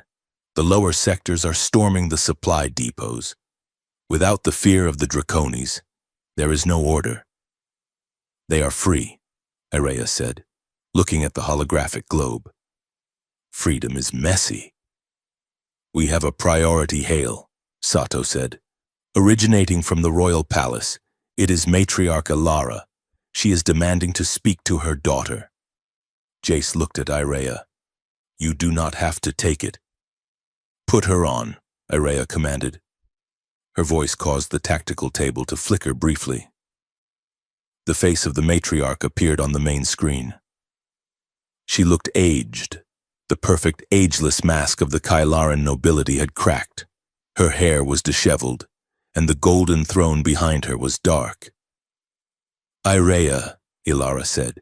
Her voice trembled with a rage she could barely contain. "Look at what you have done. The streets are running with blood. The tithes have stopped. The grid is failing." "The grid was eating us, Mother," Irea replied, her silver eyes boring into the screen. "It was sustaining us," Ilara shrieked. "We had an order, we had a purpose. Now we have chaos. Come home. I can fix this. I can grant you amnesty. We can tell them it was a test, a divine trial. The priesthood can spin this. Just come back to the throne, and we can restore the peace." Irea looked at the woman who had birthed her, the woman who had authorized her torture, the woman who had turned her own child into a battery for a cosmic parasite. "There is no peace in a cage," Irea said, her voice dropping an octave, the harmonic resonance causing the audio speakers on the bridge to whine. "And I am done with cages. You are my daughter," Ilara cried. "You are the heir. You belong to this throne." Irea reached out toward the screen, her fingers splayed. "I am no longer your daughter, and I belong to no throne." She clenched her fist. On the screen, the lights in the royal palace flickered and died. The transmission cut to static. Irea lowered her hand. The bridge was silent. "That went well," Jace muttered. "Commander!" Miller shouted from the ops station. "We have a situation. A Kalaran shuttle just broke the atmosphere. It is not responding to hails. It is on an intercept course with outpost Delta 9. Jace stiffened. Delta 9 was a humanitarian outpost, a rapidly deployed field hospital set up to treat the wounded from the riots. "Who is flying it?" "Transponder identifies it as the vengeance of the pure," Miller said. "It is an extremist faction, the True Believers. They think the humans poisoned the princess. They are going to ram the outpost. They are armed with a gravimetric bomb," Sato added, pale. "If that goes off, it will flatten everything within 20 miles.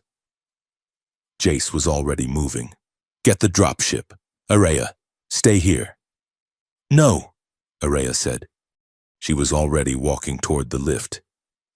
"They are my people. It is my mess." The dropship roared over the jagged landscape of the southern continent. Below them, Outpost Delta 9 was a cluster of white prefabricated domes surrounded by a sea of red dust. The rogue shuttle was visible on the horizon, a black dart streaking toward the vulnerable hospital. "We cannot shoot it down," Jace yelled over the scream of the engines. "If we hit the reactor, the blast will still wipe out the outpost. We have to disable it." "Get me close," Irea said. She was strapped into the jump seat, her eyes closed, her head tilted as if listening to music no one else could hear. "How close?" the pilot asked. "Touching distance," Irea said. "That is suicide." Just drive, Jace ordered. The dropship banked hard, G-forces slamming them into their seats. They intercepted the suicide shuttle 3 miles out from the target. The enemy ship was flying erratically, its engines pushing to the red line. "Open the ramp," Araya commanded. Jace unbuckled. "Araya, wait!" She didn't wait. As the ramp lowered, howling wind filled the cabin. Araya stepped to the edge. They were flying at 400 miles per hour, 50 feet above the black hull of the bomber. She didn't jump. She simply stepped out, and the gravity generators in her own biology seemed to catch her. She landed on the hull of the enemy ship with a heavy magnetic thud. Inside the cockpit of the dropship, Jace watched the feed. "She is insane," he whispered. On the hull of the bomber, Araya knelt. The wind tore at her clothes, but she was immovable. She placed both hands on the black metal skin of the ship. She didn't try to hack the computer. She didn't try to cut the fuel lines. She simply spoke to the machine. Sleep. The command wasn't just sound. It was a biodigital virus, a rewrite code injected directly into the ship's nervous system through her palms. The silver light in her eyes flared blindingly bright. The bomber's engines didn't explode, they just stopped. The fuel pumps ceased to cycle. The navigation computer went blank. The gravimetric bomb in the hold disarmed itself, its fusing mechanism convinced that the war was over. The shuttle dropped like a stone. It hit the red dust with a bone-jarring crash, skidding for half a mile, tearing up the ground, before coming to a halt just 500 yards from the perimeter of the human outpost. The dropship landed next to the wreckage. Jace was out the door before the skids touched the ground. He found Araya sitting on the cooling hull of the enemy ship. She was trembling, the silver light in her eyes dimming to a dull gray. The hatch of the bomber blew open. 3 Kaleran extremists stumbled out, coughing, weapons raised. They looked at the human outpost, then at the silver-eyed woman on their hull. "Traitor!" one of them screamed, raising a plasma rifle. Jace raised his assault rifle, but Araya held up a hand. "Your weapon does not work," she said softly. The extremist pulled the trigger. Nothing happened. The power cell was dead. "Go home," Araya said, her voice carrying the weight of a mountain. "There is no one left to fight." The extremists looked at their dead weapons, then at the human soldiers rushing from the outpost. They dropped the rifles and ran into the dust. Araya slid down from the hull. Her legs gave out. Jace caught her. They sat on a ridge overlooking the outpost as the twin suns began to set. The sky was a bruised purple, shattered by the contrails of atmospheric fighters patrolling the chaos. Araya was shivering, though the evening was warm. Jace had wrapped his jacket around her shoulders. "I could feel their hate," she whispered. "The men on the ship. They wanted to die. They wanted to take everyone with them because they did not know how to live without the war." She looked at her hands. The faint hum was still there. "I do not know what I am anymore." "Jace," she confessed. "I am not Kalaran, not really. I am not human. I am a bridge that burned itself down. I look in the mirror and I see a ghost." Jace took her hand. He didn't wear gloves. He let his skin touch hers, feeling the strange electric vibration of her new physiology. "You are not a ghost," Jace said firmly, "and you are not a bridge." "Then what am I?" Jace looked at her, really looked at her. He saw the fatigue, the fear, and the incredible, terrifying power she was holding back. "You are the first free Kailaran," he said. "The first one in history who gets to decide what her eyes look like, who gets to decide when to fight and when to stop." Araya looked up at him. The silver in her eyes swirled. I am afraid, she whispered. The silence. It is so loud. I know, Jace said, but you do not have to fill it alone. The room on the Vanguard was dark, lit only by the starlight streaming through the viewport. They had retreated there, seeking refuge from the noise of the victory and the weight of the command. This time, Jace did not lead. Araya stood before him. She reached out and slowly, deliberately, unbuttoned his shirt. She pushed the fabric off his shoulders, revealing the map of scars that defined his life. She traced the jagged line on his ribs, the burn mark on his shoulder. Your body remembers pain, she murmured, her voice vibrating against his skin. It remembers surviving, Jace corrected hoarsely. Araya stepped closer. She took his face in her hands. Her skin was warm, fever-hot, buzzing with energy. Teach me, she whispered. Not the human way, the way we lost. She guided him to the bed. They sat facing each other, legs crossed, knees touching. The right of shared breath, Araya explained, her voice a soft hum. It was forbidden for the nobility. It was considered too dangerous, too raw. It bonds the biorhythms, it sinks the hearts. Is it safe? Jace asked, though he didn't pull away. No, Araya smiled, a sad, beautiful curve of her lips. Nothing real is safe. She leaned forward until her forehead rested against his. She closed her eyes. Breathe with me. Jace closed his eyes. He inhaled when she inhaled. He exhaled when she exhaled. At first it was awkward, forced, but slowly, the rhythm took over. He felt the change begin. It wasn't sexual, not in the way he understood it. It was a dissolving of boundaries. He felt a warmth spreading from his forehead, down his spine. He felt her heartbeat, thump, thump, thump, thump, echoing in his own chest. He felt her fear. It washed over him like cold water, the terror of the cube, the loneliness of the palace.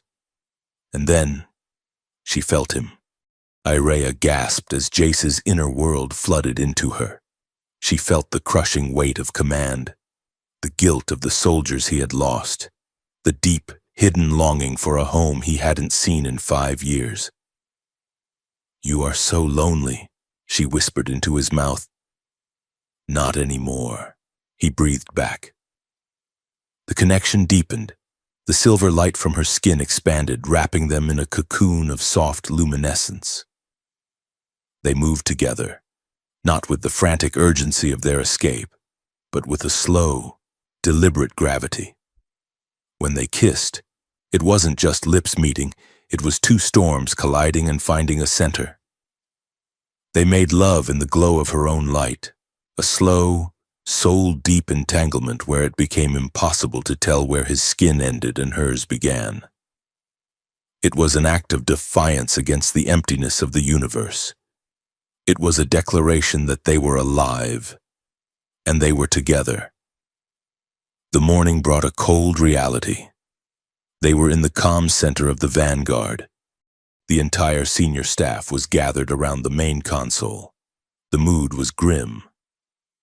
The transmission came in an hour ago, Lieutenant Sato said, her face pale. It was triggered by the destruction of the siphon. It is a dead man's switch. She played the recording. The voice was not Kalaran. It was not human. It was a synthetic, multitonal harmonic that sounded like grinding metal. Anomaly detected. Harvester unit, Kalaris offline. Energy output ceased. Initiating reclamation protocol. The architects are displeased. It originated from the galactic core, Miller said. Sector 0. We thought that area was uninhabited black holes. It is not uninhabited, Araya said. She was staring at the screen, her silver eyes narrowing. The architects, the myths spoke of them, the Sky Eaters. We thought they were legends to scare children into obedience. They are real, Jace said, looking at the telemetry. And they just realized their battery died. They used us, Irrea said, a cold fury entering her voice. They used my people. They used the Draconis. They engineered 1,000 years of misery just to keep their lights on. And now they are coming to check the fuse box. Jace noted. Irrea turned to the crew. The vulnerability of the night before was gone. In its place was a terrifying resolve. Let them come, she said. We know the truth now, and we are going to tell the galaxy.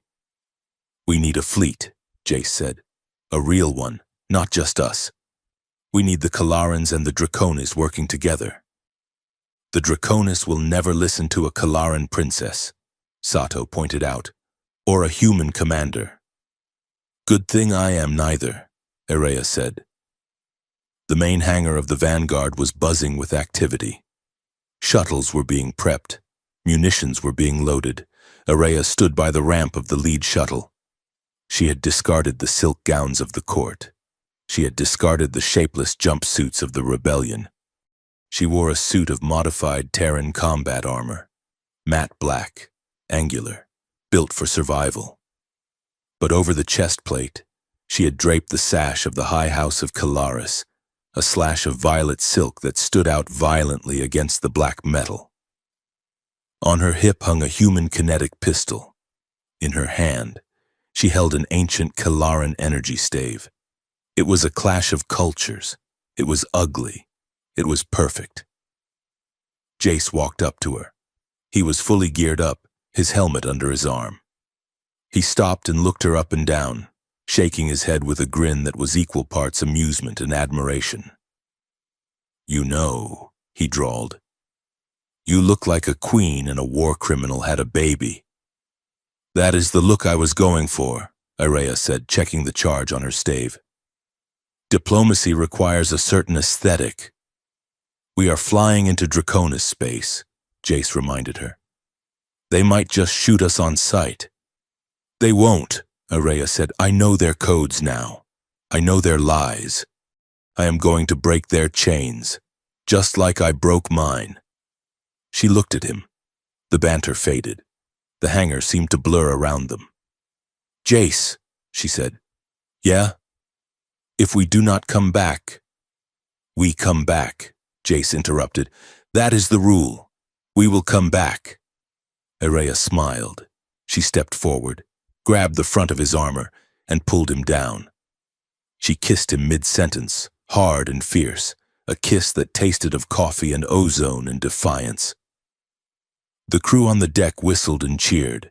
Irrea broke the kiss, breathless, her silver eyes flashing. That, she said, was for luck. She turned and marched up the ramp of the shuttle.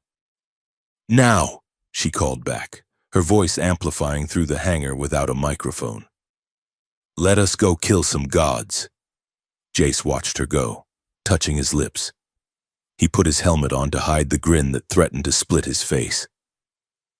Yes, ma'am, he whispered and followed her into the dark.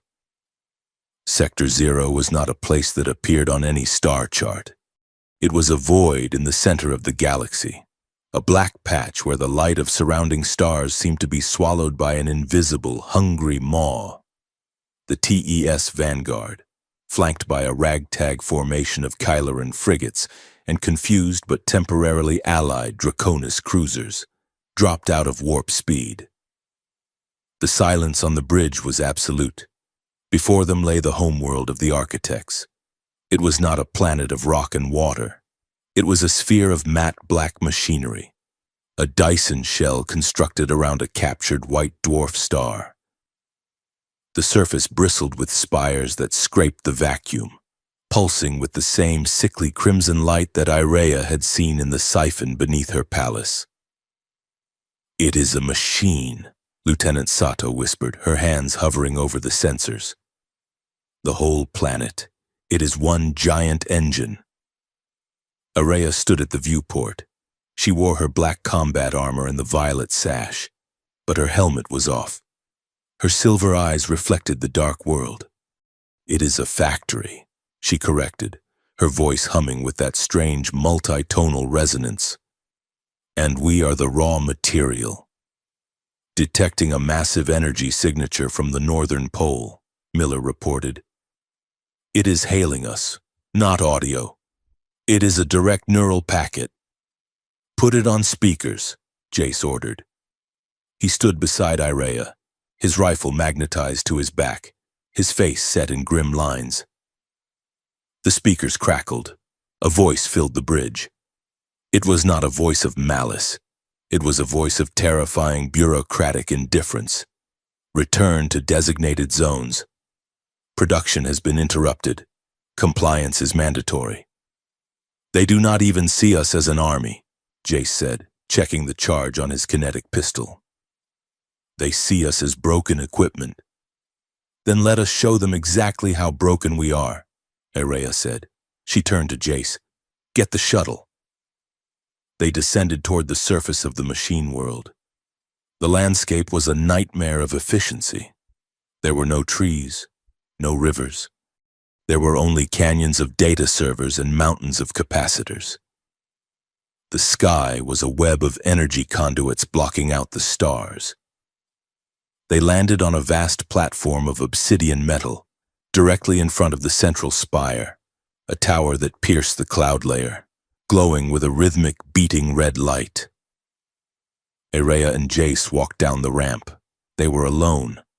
The fleet remained in orbit, holding a perimeter against the swarm of automated defense drones that were beginning to wake up. Do you feel that? Jace asked, wincing. He rubbed his temples. The pressure, Irea nodded. It is the grief field. They are venting the excess energy. It is... She staggered, gasping. It is heavy. Stay with me, Jace said, grabbing her arm. We walk in. We find the off switch. We leave. Simple. Nothing here is simple, Irea whispered. The great doors of the spire slid open. They did not creak. They moved on magnetic cushions, silent as a grave. They entered the sanctum of the architect. It was a circular chamber, vast enough to hold a city.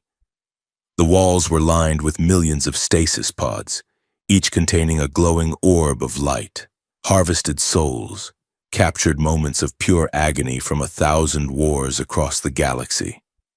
In the center of the room sat the architect. It was not a giant.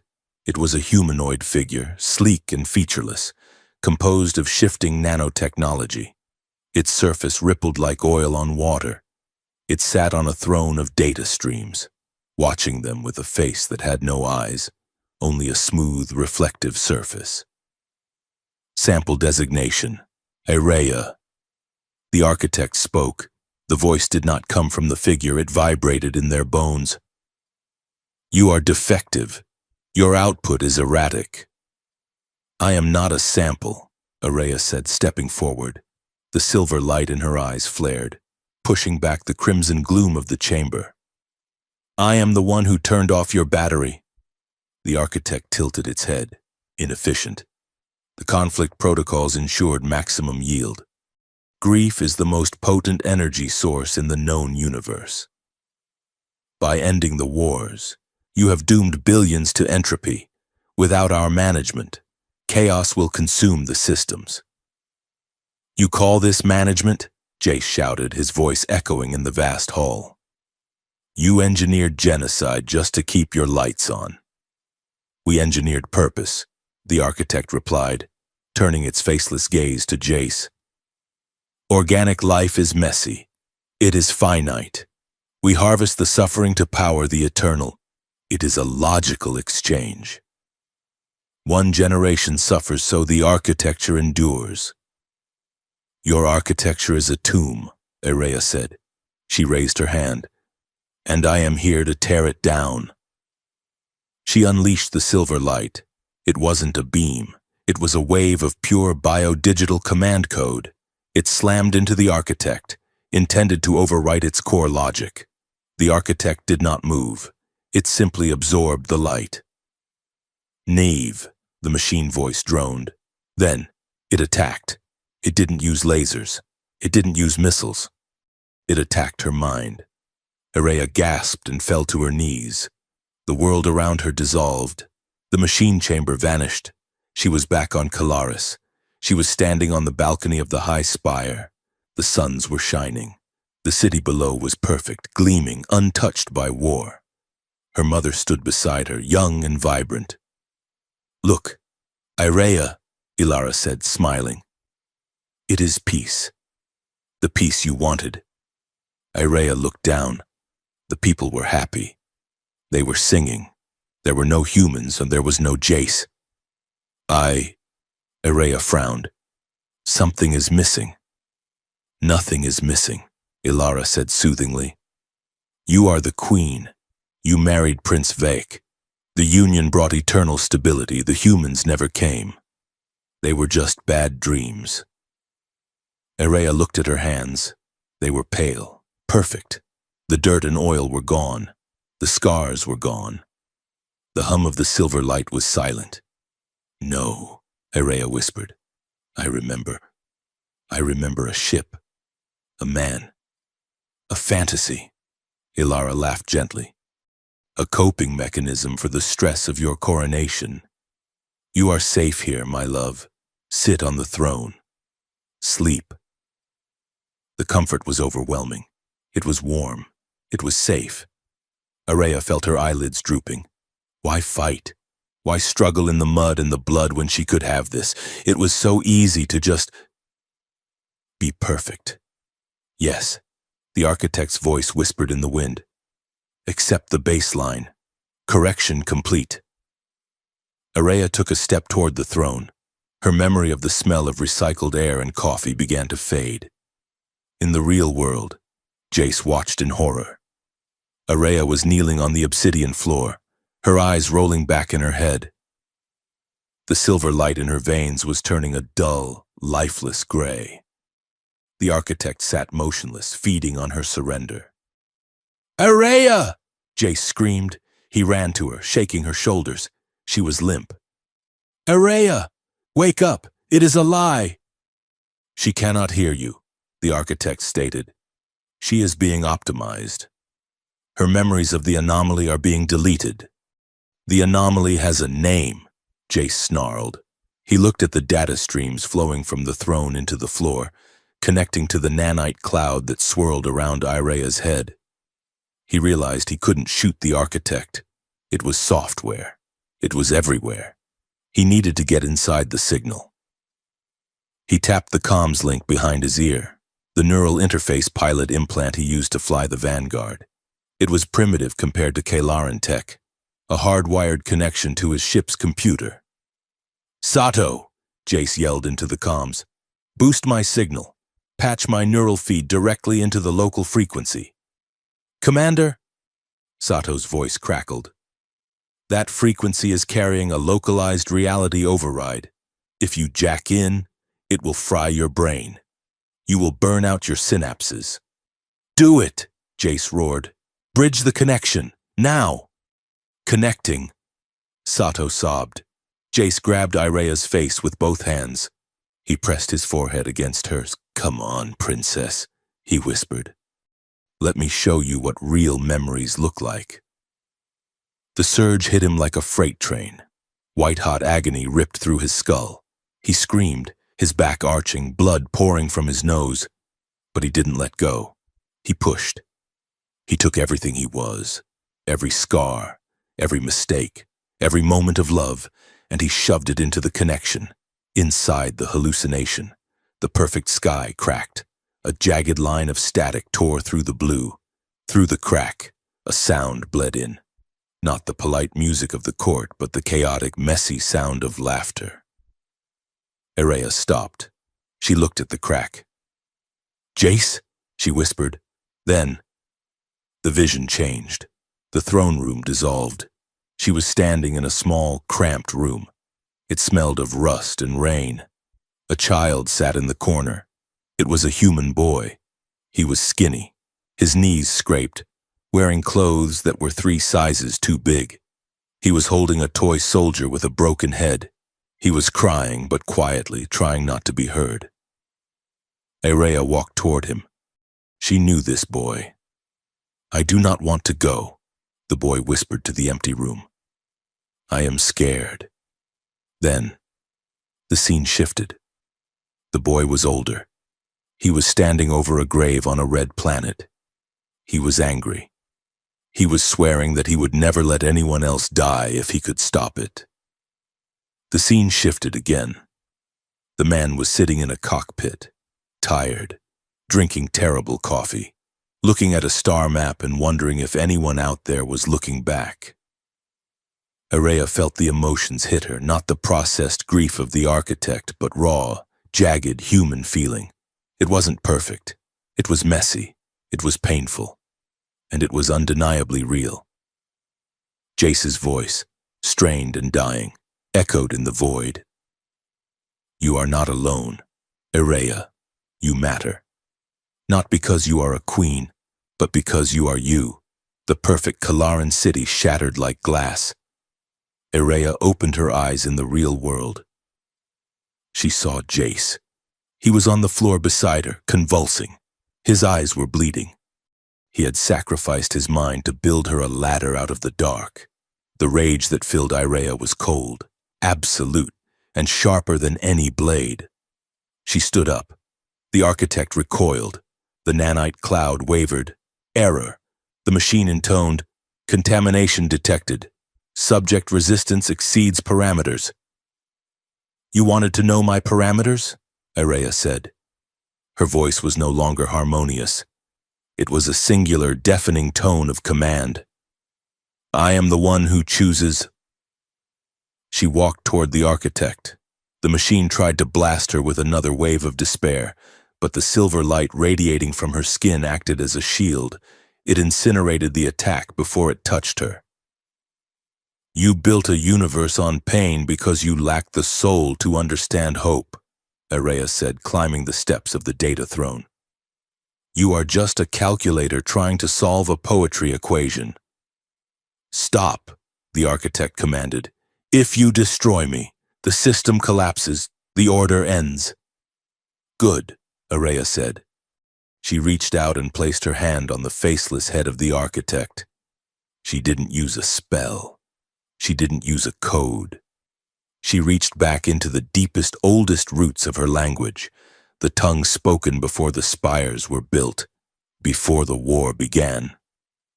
Valnak, she spoke. Enough. The word was a gavel strike on the fabric of reality. The architect froze. The ripples on its surface stopped. The red light in the chamber flickered and turned white. Blinding. Pure white. The machine form began to flake away, not exploding but simply ceasing to hold together. The nanites lost their cohesion. The logic bonds snapped. Illogical. The architect whispered. Then, it collapsed into a pile of gray, inert dust. The silence that followed was heavy. The red lights on the stasis pods turned green. The millions of trapped souls flickered and faded, finally allowed to pass into the void. Araya turned and fell to her knees beside Jace. She rolled him over. He was breathing, but his breathing was shallow. Jace, she cried, cradling his head. Jace, come back. He groaned. His eyelids fluttered. He opened them. The whites were red with burst capillaries, but the dark irises were focused. Did we? He coughed, spitting blood. Did we get the refund? Araya laughed, a sob catching in her throat. She kissed his forehead, smearing blood and tears on his skin. We got the refund. We closed the account. The ripple effect was instantaneous. Across 3 sectors, the automated factories shut down. The defense grids deactivated. The hidden transmitters that had been broadcasting subliminal aggression frequencies for 1,000 years went silent. On the bridge of the Vanguard, Sato watched the tactical map turn from angry red to neutral blue. It is gone, she whispered. The carrier signal. It is just gone. She opened the galaxy-wide frequency. This is the Terran starship Vanguard, she broadcasted. To all allied and independent systems, the architect has fallen. The war is over. Then she patched in the audio feed from the surface. Araya's voice, tired but strong. carried across the light years. The key has chosen peace. Go home. 6 months later. Kailaris was unrecognizable. The scaffolding of reconstruction covered the scars of the cities. The atmosphere, once choked with the smoke of industry, was clearing. The great military shipyards in orbit were being dismantled, the metal repurposed for housing and agricultural drones. The royal palace was no longer a fortress. The gates were open. The gardens were being replanted, not with the genetically modified bioluminescence of the past, but with wild, messy flowers brought from the lower sectors. Araya stood on the balcony of what used to be her private prison. She wore a simple tunic of white linen, no sash, no armor, no crown. Below, the plaza was filled with people. Humans, Kalerans, even a few Draconis envoys, mingling in a chaotic, loud, vibrant celebration. It was the festival of the first breath, a new holiday marking the day the signal stopped. "They want you to make a speech," a voice said behind her. Jace walked out onto the balcony. He looked better. The bruising was gone, though the scars remained. He walked with a slight limp, a permanent reminder of the neural feedback, but he moved with the easy confidence of a man who had nothing left to prove. He was holding 2 glasses of wine. "I have nothing left to say," Araya said, turning to him. "I told them the truth. I told them I am not a queen. I am just a citizen." "You are a citizen who can reboot a planet with a glare," Jace teased, handing her a glass. "That tends to command respect."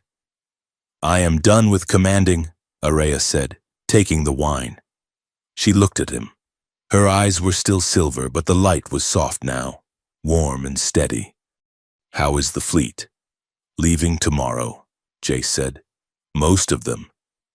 The Admiral wants me to lead the patrol routes in the Outer Rim, peacekeeping duties." Araya's heart stuttered. "And you? Will you go?" Jace took a sip of his wine. He looked out at the city, then back at her. "I told the Admiral that I have a pre-existing condition that prevents deep space travel." "Oh?" Araya raised an eyebrow. "And what condition is that?" "My heart is in the wrong place," Jace said. "It seems to be stuck on a rock in the middle of Kailaran space." Araya smiled. It was a smile that reached all the way to the silver depths of her eyes. "You are a terrible liar." "Jace Varel." "I am a great liar," he countered. "I told you I was just a tourist." He stepped closer. The sounds of the celebration below, music, laughter, the hum of anti-grav engines drifted up to them. It was the sound of a world learning to breathe. "You know," Araya said softly, "the first time I saw you walking out of that ugly shuttle, I thought you were dangerous." Jace swirled his wine, watching the liquid catch the light of the twin suns. "I still am," he replied. "Peace is fragile. Araya. It needs people willing to get their hands dirty to keep it safe. Then we will keep it safe together," she said. She set her glass down on the railing. She leaned close to him, the magnetic pull of her biofield humming against his skin. She rested her forehead against his, closing her eyes, sharing the breath in the old rhythm. "Do you remember the headline?" she whispered, her lips brushing his. "The story they will tell 1,000 years from now?" "Remind me," Jace murmured. "The moment the human fleet entered the war zone." She breathed. "Our enemies collapsed without a fight." "They missed the best part," Jace said, wrapping his arm around her waist and pulling her flush against him. "What is that?" "The part where we won," Jace whispered. He kissed her. It wasn't a desperate kiss in a tunnel or a goodbye kiss in a hangar. It was the beginning. Below them, the city lights flickered on as twilight deepened. Above them, the stars emerged, No longer blocked by warships, no longer feared as the source of death. They were just lights, infinite and open, waiting to be explored. Araya entwined her fingers with Jace's. They turned together to watch the twin moons rise over a planet that, for the first time in history, was quiet enough to hear its own heartbeat.